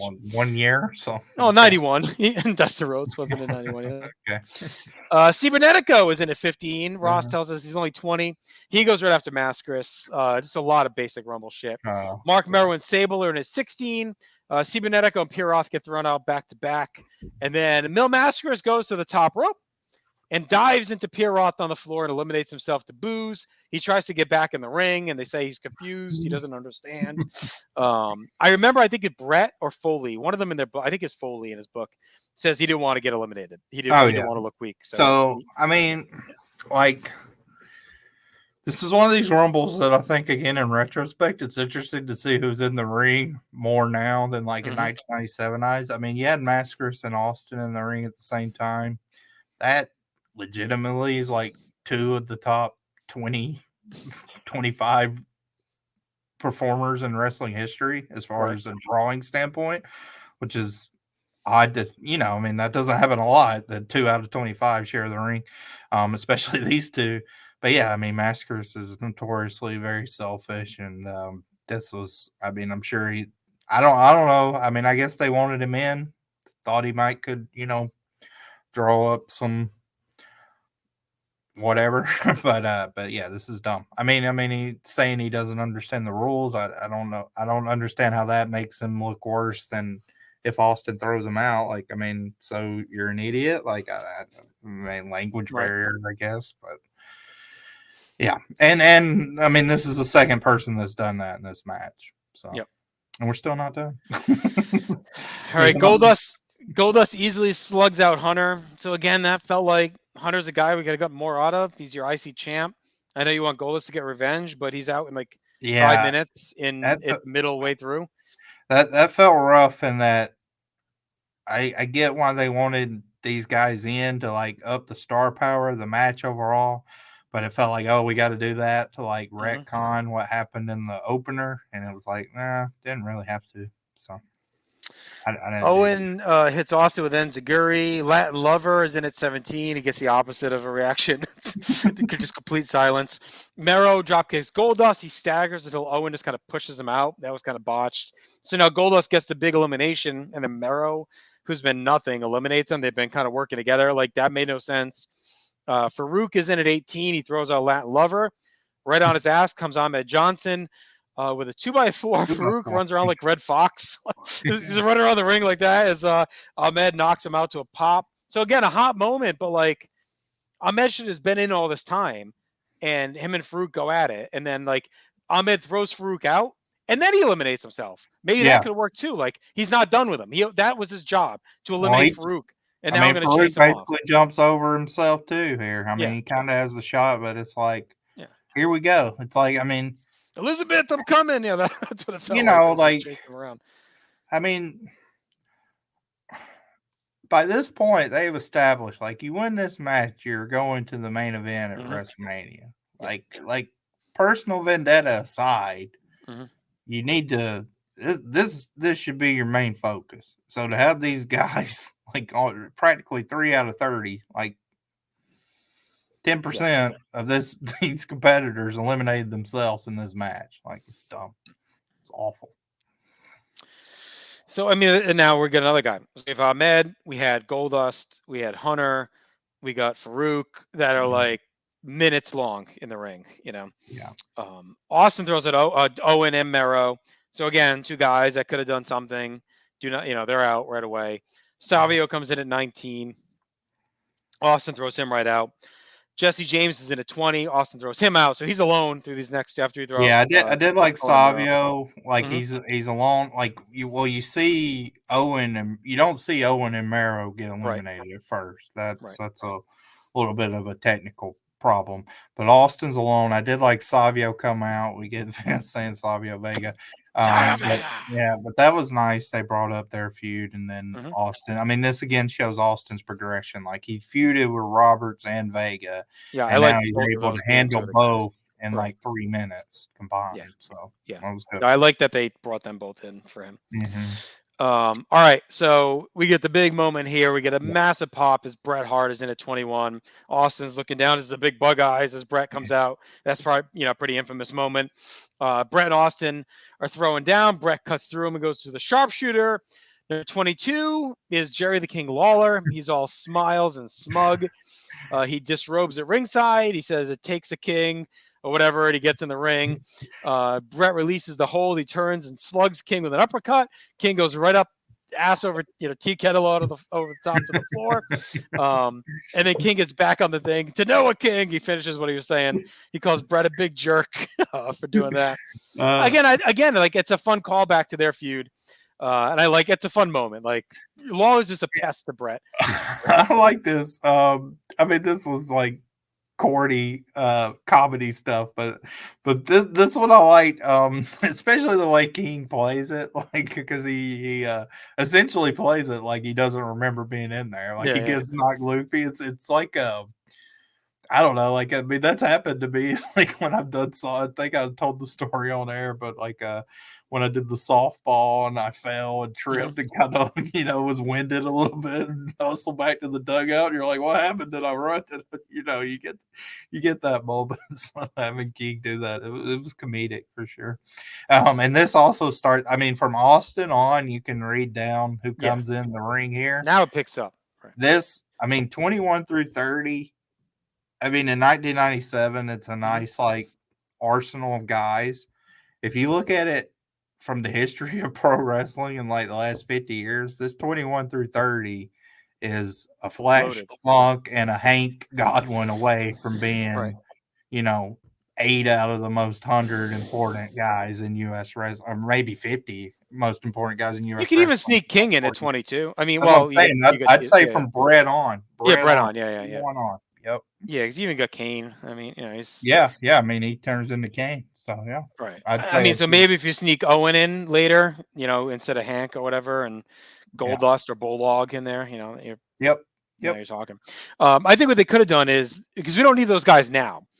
Goldust, Mero, Ahmed, Farouk, like those guys should have been Hunter should have been in the top 6, 7, and they should have stayed. I know you wanted Austin running through guys.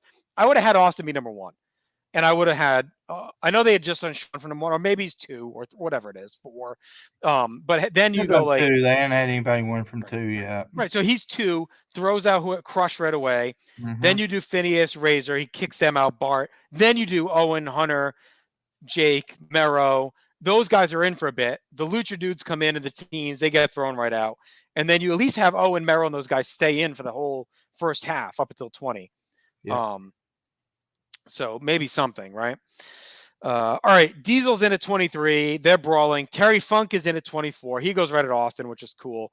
Him, Bret, and Austin, the 3 of them all fight. The dream match stuff, right? And we're a few months away from Funk and Bret in Funk's retirement match in September. Rocky Maivia is 25. To your point, like it's nuts. Like at this time, doesn't seem like much, but Vince is pumped. Rocky almost throws Austin out. Bret nearly dumps Funk, but everyone's hanging on. Mankind wobbles in at 26. The ring is filling back up with some stars. Flash Funk is 27. Bret murders Austin with a pile driver. Flash gets a high cross body on Diesel and Terry Funk at the same time. Things are picking up. Vader's in at 28. He pummels Bret, knocks Austin down as well.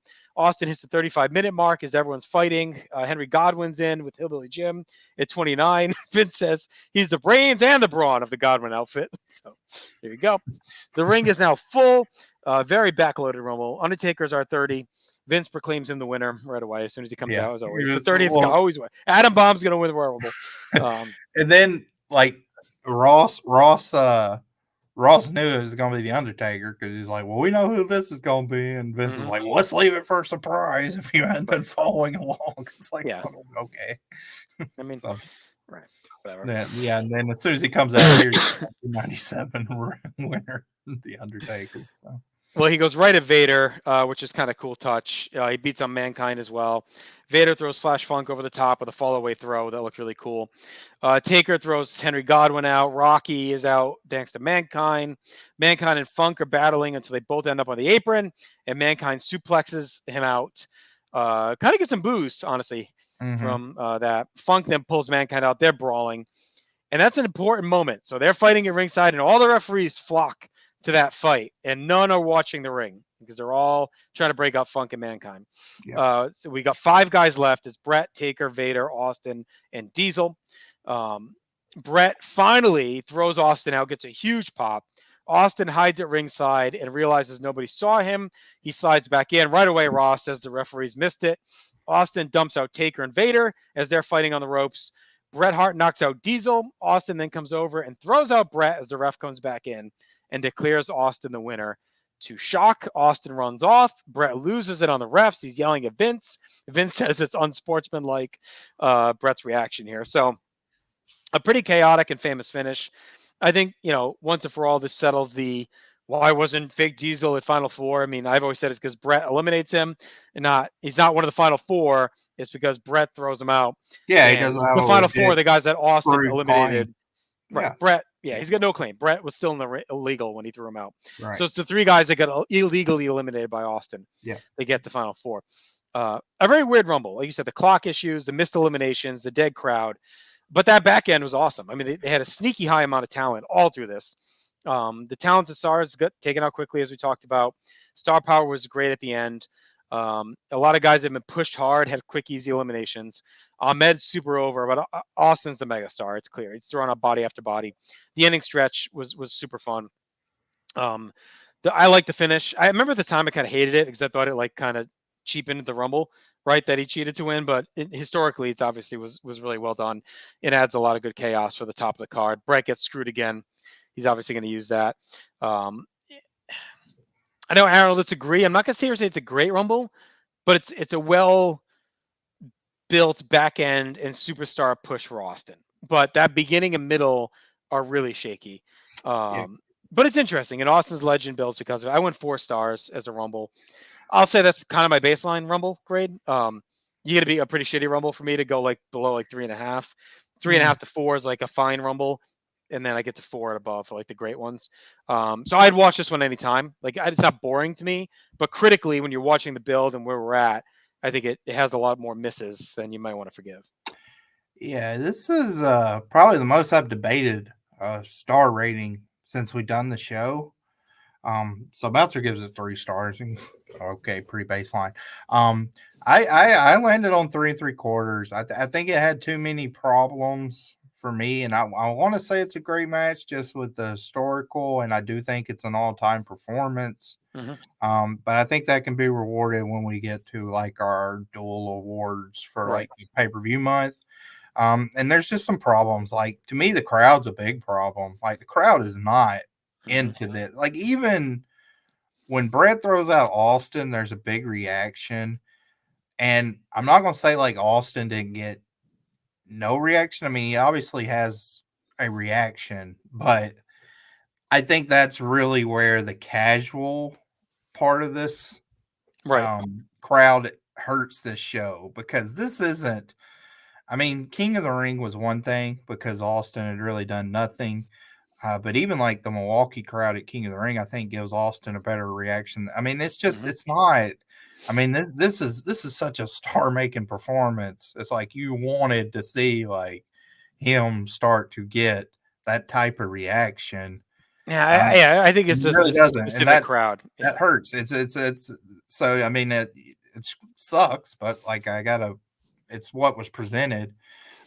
So that's tough. I mean, because I think do you think besides Big John Studd heading into this match, Austin as the winner is the least pushed person that's ever won the Rumble besides 88, 89?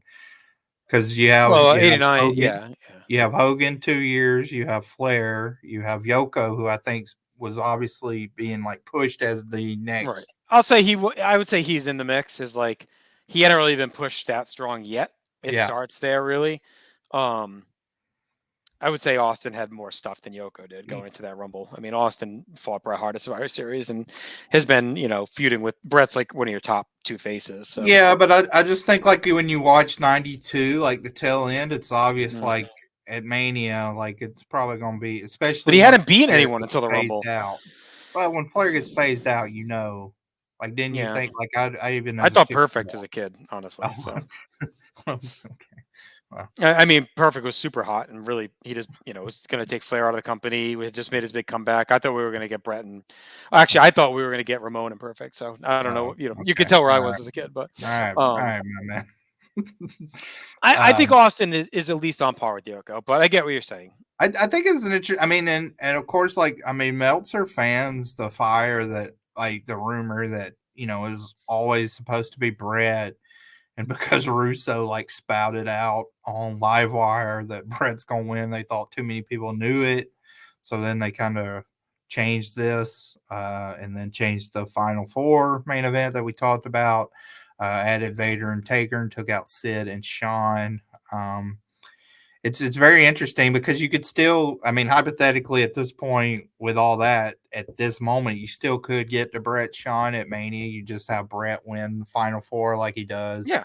And then Shawn, they still think Shawn's the champion. So that's how you get to Mania. Oh, yeah. You can definitely get there. But that to me then begs the question, are they still holding out for Bulldog Austin at this point? Because, at this point, when you have this match and you do this for Austin, how do you get him back to Bulldog where they're at? To me, they got to do a lot of work because he feels definitely above Bulldog from what we see with the way this match has worked. Yeah. Like on this night, if they're leaving this night, they think, all right, we're still going to have Bret, win Final Four. He'll face Shawn at Mania. Good to go. If they think it's Austin versus Bulldog, well, now you've done all this for Austin. You've given him this huge push in the Rumble. But I think they're just doing it to, like you said, to swerve it. He's going to get screwed of his title shot. And then, he'll just fight Bulldog at Mania and then restart after that. I think Bret Shawn's still the plan because as of right now, Shawn's going to be at Mania. So who else is he going to fight? Yeah. So it feels to me like that's still going to be on the table, I think, at this point. I like this finish better than Bret just winning because, again, I don't know if they had already planned Bret's heel turn or not, but it's such a big part of his heel turn. You need him getting screwed here. This is the impetus for it, right? So. Oh, yeah. I mean, he pitches a great fit after the match and, King's all over him. And I think Ross, this is one of Ross's best job and, saying well, I mean, he has a legitimate gripe, but yeah, I mean, he's being a gripe, he's whining too much. He's towing the line. So I thought that was really well done. It's a very interesting match to watch. It's not one that I like. I mean, I wouldn't say I was just enthralled in it. I think watching Austin's performance is really cool. And then once you get to that back 10, it's I mean, because especially at one point, right at the very end, they eliminate Funk and they eliminate Godwin. So you have Mankind, Funk, Maivia, Austin, Bret, and Kane, Jacobs, in the ring at the same time. And you're like, good God, these are, I mean, these. And that shows you how far they've come as a company because this is kind of what I was talking about in one of our last episodes, or maybe it was the 97 or 96 review, why I think they're so much better off. We didn't have this, think a year before, we didn't have this level of a field available to them. No. You know what I mean? So it just shows you that they have grown a main event picture and a star level picture pretty strongly, out of the gate here to start 97. The only thing I think of is I just feel like they have the talent to bridge that early and middle part. So if you move those guys earlier, you can even have Austin come in at 10 or 11 and then start clearing dudes out instead of 5. And at least give the opening segment to Bulldog, Owen, Goldust, Helmsley, Mero. Let them almost all be early-ish and carry that early segment. Austin comes in around 12 or 13 and starts chucking names. And then you do Jake comes out, then Brad, or however you want to do it, right? Yeah. You almost didn't need 2 dead spells of Austin. Like you could have just done one. Because it's 90-second intervals for this one, so the total match is only 50 minutes. Yeah, it's quick. So like Austin is in the ring for around 45, but that's not a part of his story though. They're not selling him as an Iron Man. They're not selling him. Yeah, I mean, if it's 45 versus 35 or 28, it's not that.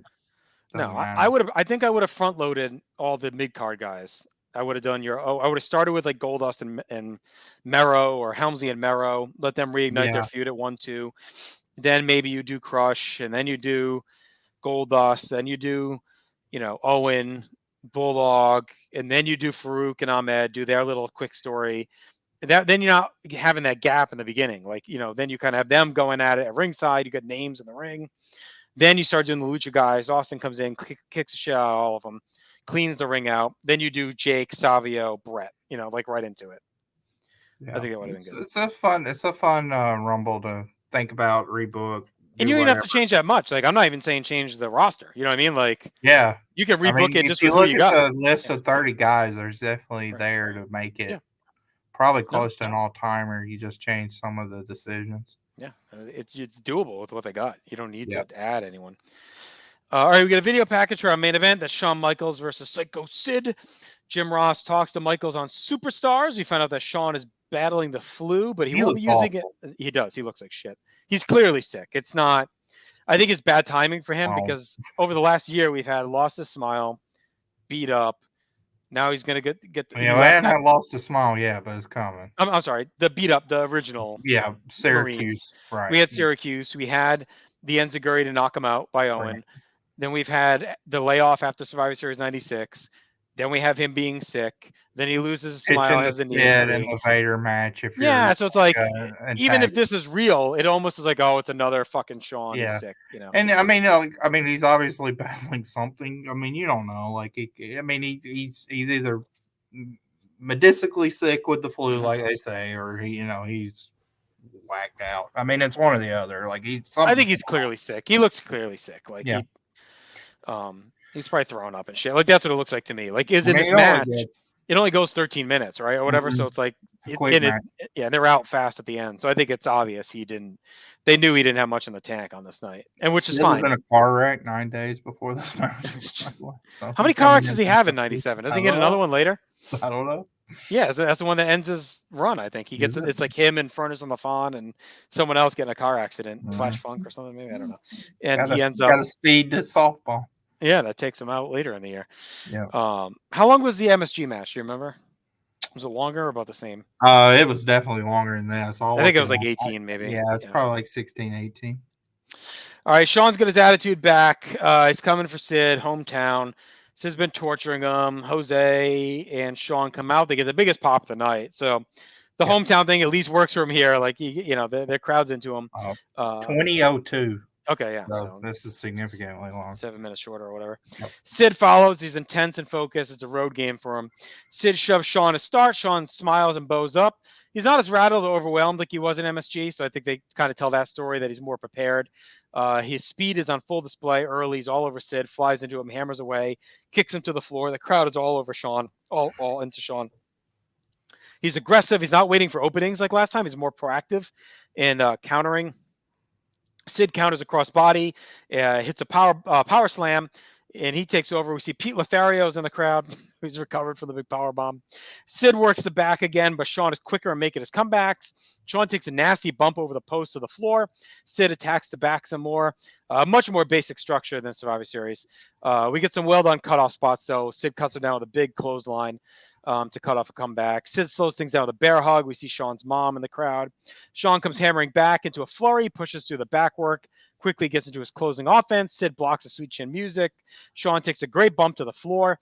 Sid comes out and powerbombs Shawn on the floor. And then in a really cool moment, Jose and Pete both collapse on him, and Sid grabs them both in chokeholds on the floor. Cody Garea comes out. Sid kicks him while he's holding on to the Lotharios. But then Shawn makes a save. JR reminds us that Shawn is susceptible to concussions, so the powerbomb on the floor may rattle them. The ref gets bumped. Sid hits a choke slam. He gets a visual pin on Shawn. Shawn kicks out as the second ref is in. Sid clobbers the new ref, but Shawn smacks him with the camera. He covers, but the ref is slow to come over, and Sid kicks out. That was a pretty good near fall. Sean gets up, and he hits Sweet Chin Music, and now he finishes. Excuse me, gets a pretty good pop for the win. Sean celebrates. He visits his friends and family and fans in the crowd. He even hugs Vince. Vince gets a big smile and a ha-ha cackle. Overall, I thought this was solid. They were never going to replicate MSG. That was lightning in a bottle with that crowd, that moment. The work I thought was on point. Both guys just have natural chemistry. Sid had a lot of bruising offense. Sean bumping and feeding. The end, I thought, picked up with the powerbomb on the floor. I thought they paid off Survivor Series with the camera, the Lothario stuff. I like that he didn't win with the camera. He hits him with it, but then he finishes him with Sweet Chin Music, right? Because the whole build is Sean saying Sid had to resort to the camera, but it's okay if he hit me, but not Jose. So he gets revenge, uses the camera, but still beats Sid with his own move. Kicked his teeth down his throat like he kept saying he was going to do. It was an obvious change. I thought they did a good job, though, at least making the match decent. So all in all, I went 3 1/4. Like I think it's a perfectly fine world title match, especially if you consider Sean being under the weather. The crowd is at least alive for him. I think it was the right move, even though I'm a Rumble last guy at all times. I think it's the right move to close with it. It was the most over thing. So, Vince. Dave calls it the worst Michaels pay-per-view match in a few years. I mean, singles wise, maybe. I don't know. I mean, depends if you count think. Beware a Dog, I guess. Yeah, I don't count Beware a Dog. I mean, I definitely think this is better than that. But if you take that out, I don't know, like maybe singles, it probably is till maybe SummerSlam '93, I guess. But yeah, I mean, so Dave only gives it 2 stars. I was surprised how much I liked this match. I really liked it. I'd watched it. I mean, I've obviously watched it a few times, but I haven't watched it in a while. And I thought it was compact. I think, which is at my age, and I feel like with the discourse of wrestling fans nowadays, like that, this is a structure that's more appealing to that. Like, I mean, they get in, they don't waste time. And I'll say this: I thought this was a very good Sid performance. So Aaron can rejoice in that. I thought he was on target. He looked like a monster. Like his high impact moves were hit effectively. He focuses Sean's back. It's a very simple story, but Sean was able to bump for him well. He focuses for the back, and then he takes the payback spots with the video camera and stuff and looks menacing, grabbing Jose and Pete. I thought it was a really strong Sid performance.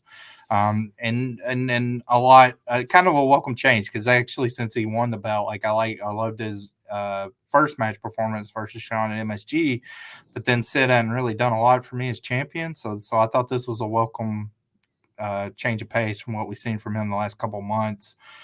So yeah, I mean, overall, I thought this was a satisfying match. This definitely had the most sustained crowd heat of anything on the show. So I think you have to take that into account too. Like where I said, like with Austin, the casual hurt that match. I think the casuals helped this one, and that they give the desired reaction. Like this is probably the most genuine over babyface Sean's felt. Like, I mean, is it a Beatles in America type, or losing their mind? No, but for what they wanted, I would say since Good Friends, Better Enemies. Yeah, When the crowd caved in on him coming down the aisle and all that. Yeah, I would say this is like the biggest reaction pop he gets since then. I mean, and look, they built this whole show and location around this moment, right? Sean winning in his hometown. Like, this is why they did it. I personally think it helped with the walk up a lot. We talked about the reasoning before, right? It was partially because it's a walk up setup town. I think Sean being the hometown boy sold a lot of those last minute tickets. Like, hey, look at the hometown guy going for his title tonight. Oh, he's sick. He's going to overcome the odds. The one thing I didn't mention too is I do feel like it's a very Rocky 3 vibe throughout the series with Sid and Sean. Like, I thought they did that well. Like Sid, Sean got a little complacent, right? Got a little to run ragged. He was more focused on appearances and kissing babies, and Sid knocked his block off at Survivor Series, and instead of killing Mickey, he almost killed Jose Lothario, right? It's kind of similar. Basically says he's gonna fuck his wife.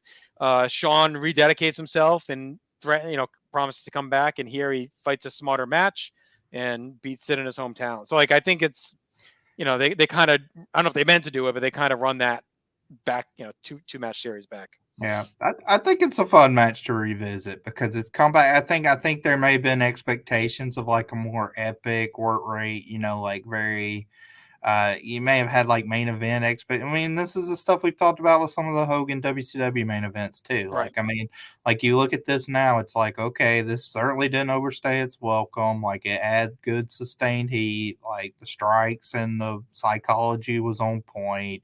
You had payback spots which paid off the story they were telling. Like, I don't really. I mean, did it overachieve like the Survivor Series match? I mean, maybe being held up to the standard of that match Yeah. could be a hindrance because It was never going to meet that. It just was never going to meet that. It was like impossible. that's like them, their home run, like this. That's your immaculate inning. Like you're not. It's like Hogan that. Warrior at 6. You're never Yeah. going to replicate it, Yeah. right? You're Which is never why I'm getting always there. kind of been fine with them not really running that back again because Right. you're never going to do better than that, right? Right. And this was that. Right. Yep, I agree. So, So- but I liked it. I thought it was a very good main event. And it does give the show like a feel good ending. So that was cool. Yeah, and it makes Sid feel like a main eventer, not just a transitional guy. And like he's kind of set up now to Yeah. be part of this picture. And he's not done. Like you would think leaving this, he's never going to win the title again, although, right? But Yeah. but Yeah, he this does. feels Like like he's the still end a of his player. story, but Yeah. Yep. All right. Okay, let's get to our awards here, and then we'll close things up. Match of the night, I went with the Rumble. Yeah. I mean, it's closer than I thought. I mean, honestly, like match quality, like I'd probably pick the main event. Just if you asked me to watch a match again, but I think just on historical significance and Austin's performance, I go Rumble. All right. Best moment. I mean, Shawn winning was cool, but it's Austin stealing the Rumble. It's the ending of the Rumble. Yeah. All right. MVP again. Austin, easy. Yeah. We had a bunch of debuts. Obviously, we had Mr. Hughes, Connect, Hector Garza, Aguayo, Estrada, Guerrero, Metal, Terry Funk, Mil Mascaris, and Latin Lover. And of course, this is debuts within our timeline. Right. Hughes and Funk had been on before, obviously, but since September '95, these are your guys. Yeah, and of the shows we're covering, right? Yep. So, yep. We had our second ever Farouk, please no. So we'll continue to track those. God, how many of the? I mean, if we have more than, there's gonna be at least, I would say at least double digits. I was going to say, if we have more than 10, it's so atrocious. But I'm guessing at least 10. But oh my God. Maybe I just over remember them because, like, I remember this one and a couple others. So bad. We'll see. Our first one was on the 12 I'm bizarre. Like what two? Like those are two like classic soundboard. I mean, any podcast soundboard, you gotta have he those did on. it on the December 30th Raw, so we know he's going to do it on TV. It's not just a pay-per-view thing. So he's already done it twice.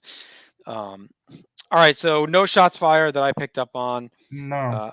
No dropped angles. I have heel JR the next night on Raw. Our next one. I think we'll do it there because I feel we're going to get a couple. We've had a couple of teases before, but I feel like that we'll see that Raw feels more like it's the end of heel JR. Like it's been dropped. Going into the show, it hadn't been dropped yet, but I don't think anything else feels dropped there. Well, I mean, small, like it doesn't really count as a dropped angle, but it's one of those weird things. Like, we saw the clips of Austin Pillmanizing Brett's ankle. Yeah. On Superstar, and like he doesn't sell it on the match. I think that's one of those like when they changed the booking, they didn't want him to look weak, like when he on top of it. Yeah. So minor. All right, final grade. I ended up going 6 out of 10. Yep. A little disappointing, but given where we've been, like this feels again like we just had to wrap shit and set stuff up, and that's what this show was. Like we had to put the Sean Sid stuff to bed for the most part, even though they were planning on running it again in February in one way or another. It gets Brett's heel turn kicked off. Austin gets the win. Ahmed Farouk is kind of kicked into overdrive. Like we had some stuff happen here that's going to carry us going forward. Paul Bearer with Vader getting the win. So there's some big stuff that happens on the show. It's just like it's really one of those lost shows where the pieces are there. Like we're not even anything we fantasy booked on this. We haven't had to add anyone that wasn't there, change anything radically. It's like little things, right? Add that tag title match to open the show. Yep. Change that Lucha 6-man around a little bit. Shave 5 or 6 minutes off of Helmsley Goldust and make it a hotter brawl.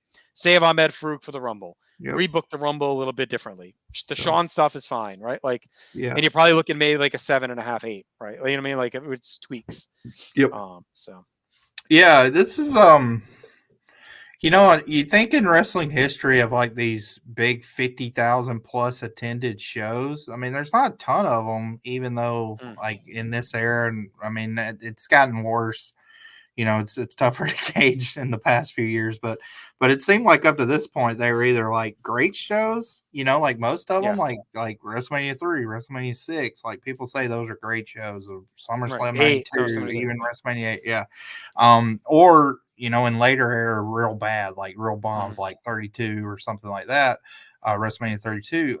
This one I landed on a 6 out of 10 too, and I think in some ways, like when you think back to Rumble 2023 that we saw, I think it's not a bad comp. Because I think that's a show too that's going to probably historically end up being like there was one memorable moment, which may not be even like as all timer as you thought in the moment, like with the Sami Zayn stuff.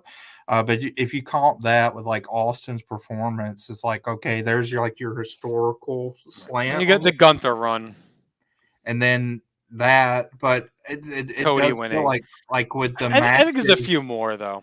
Yeah, I don't know. I think I'd put 23. I'd have to watch 23 again. I've watched it once since we went, but I just didn't think. I mean, I don't think there's like any great like sustain. I mean, there's some absolute dog shit like with the Mountain Dew Bray Wyatt thing. Yeah, I mean that's so. Even that's quick at least.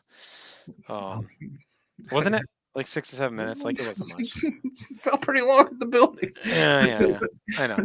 It's a fine comp. I think it's probably 23 is a little bit better, but the Austin moment's the biggest moment of anything. So, and it will be historically. I mean, it will be honestly because like even now, like if Cody had won at Mania, maybe that. Well, I mean, regardless what you think of this bloodline, like bloodline may have bloodline's the only thing that could have the. It's not going to have the ceiling of Austin, like that's forget it. But it's in the conversation if you want. Or to. Cody winning at Mania and becoming like the guy throughout the rest of the year. Maybe. I just still don't think he's ever going to beat that. I mean, maybe we don't know. But now, I mean, it's obvious, like with the bloodline stuff, as cool in the moment the Sami Zayn thing was now. Like, look where Sami Zayn is now. Like, we all knew that was coming. Yeah. There you go. All right, so that'll do it. I mean, this is a fun one to break down. This was like a flagpole show for us to get to, kind of a marker in the sand. It's a good show to discuss. Yeah, it's pretty easy to watch. Not many matches, but it's one of those. I could put it on now to fall asleep to and be happy, and I just had watched it for this, right? So to me, that shows that it holds. We said it, and I think we're starting it here going forward. Like, I think every show now means something for us. Like, I don't think we're gonna have too many wasted weeks going forward, like on both shows. I mean, like the next Raw then after this is a big one, and then look at our run that we got coming up. We got the Nitro's big the next night too. The Raw's big, Nitro's big. Get the Clash, get sold out. Then we're rumbling in toward the Skydome Raw. We get the Manhattan Center Raw. We got the European Championship Raw. Like we got some big Nitro stuff going to Super Brawl. Like.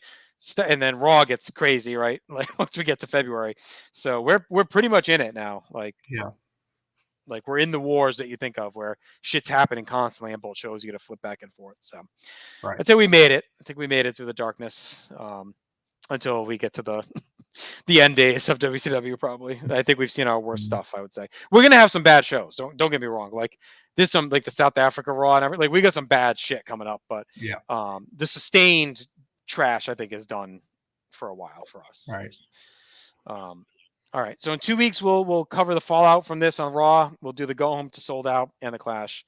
Until then, we'll talk to you soon. Follow us across all social media. Continue to smell the napalm. We'll talk to you soon.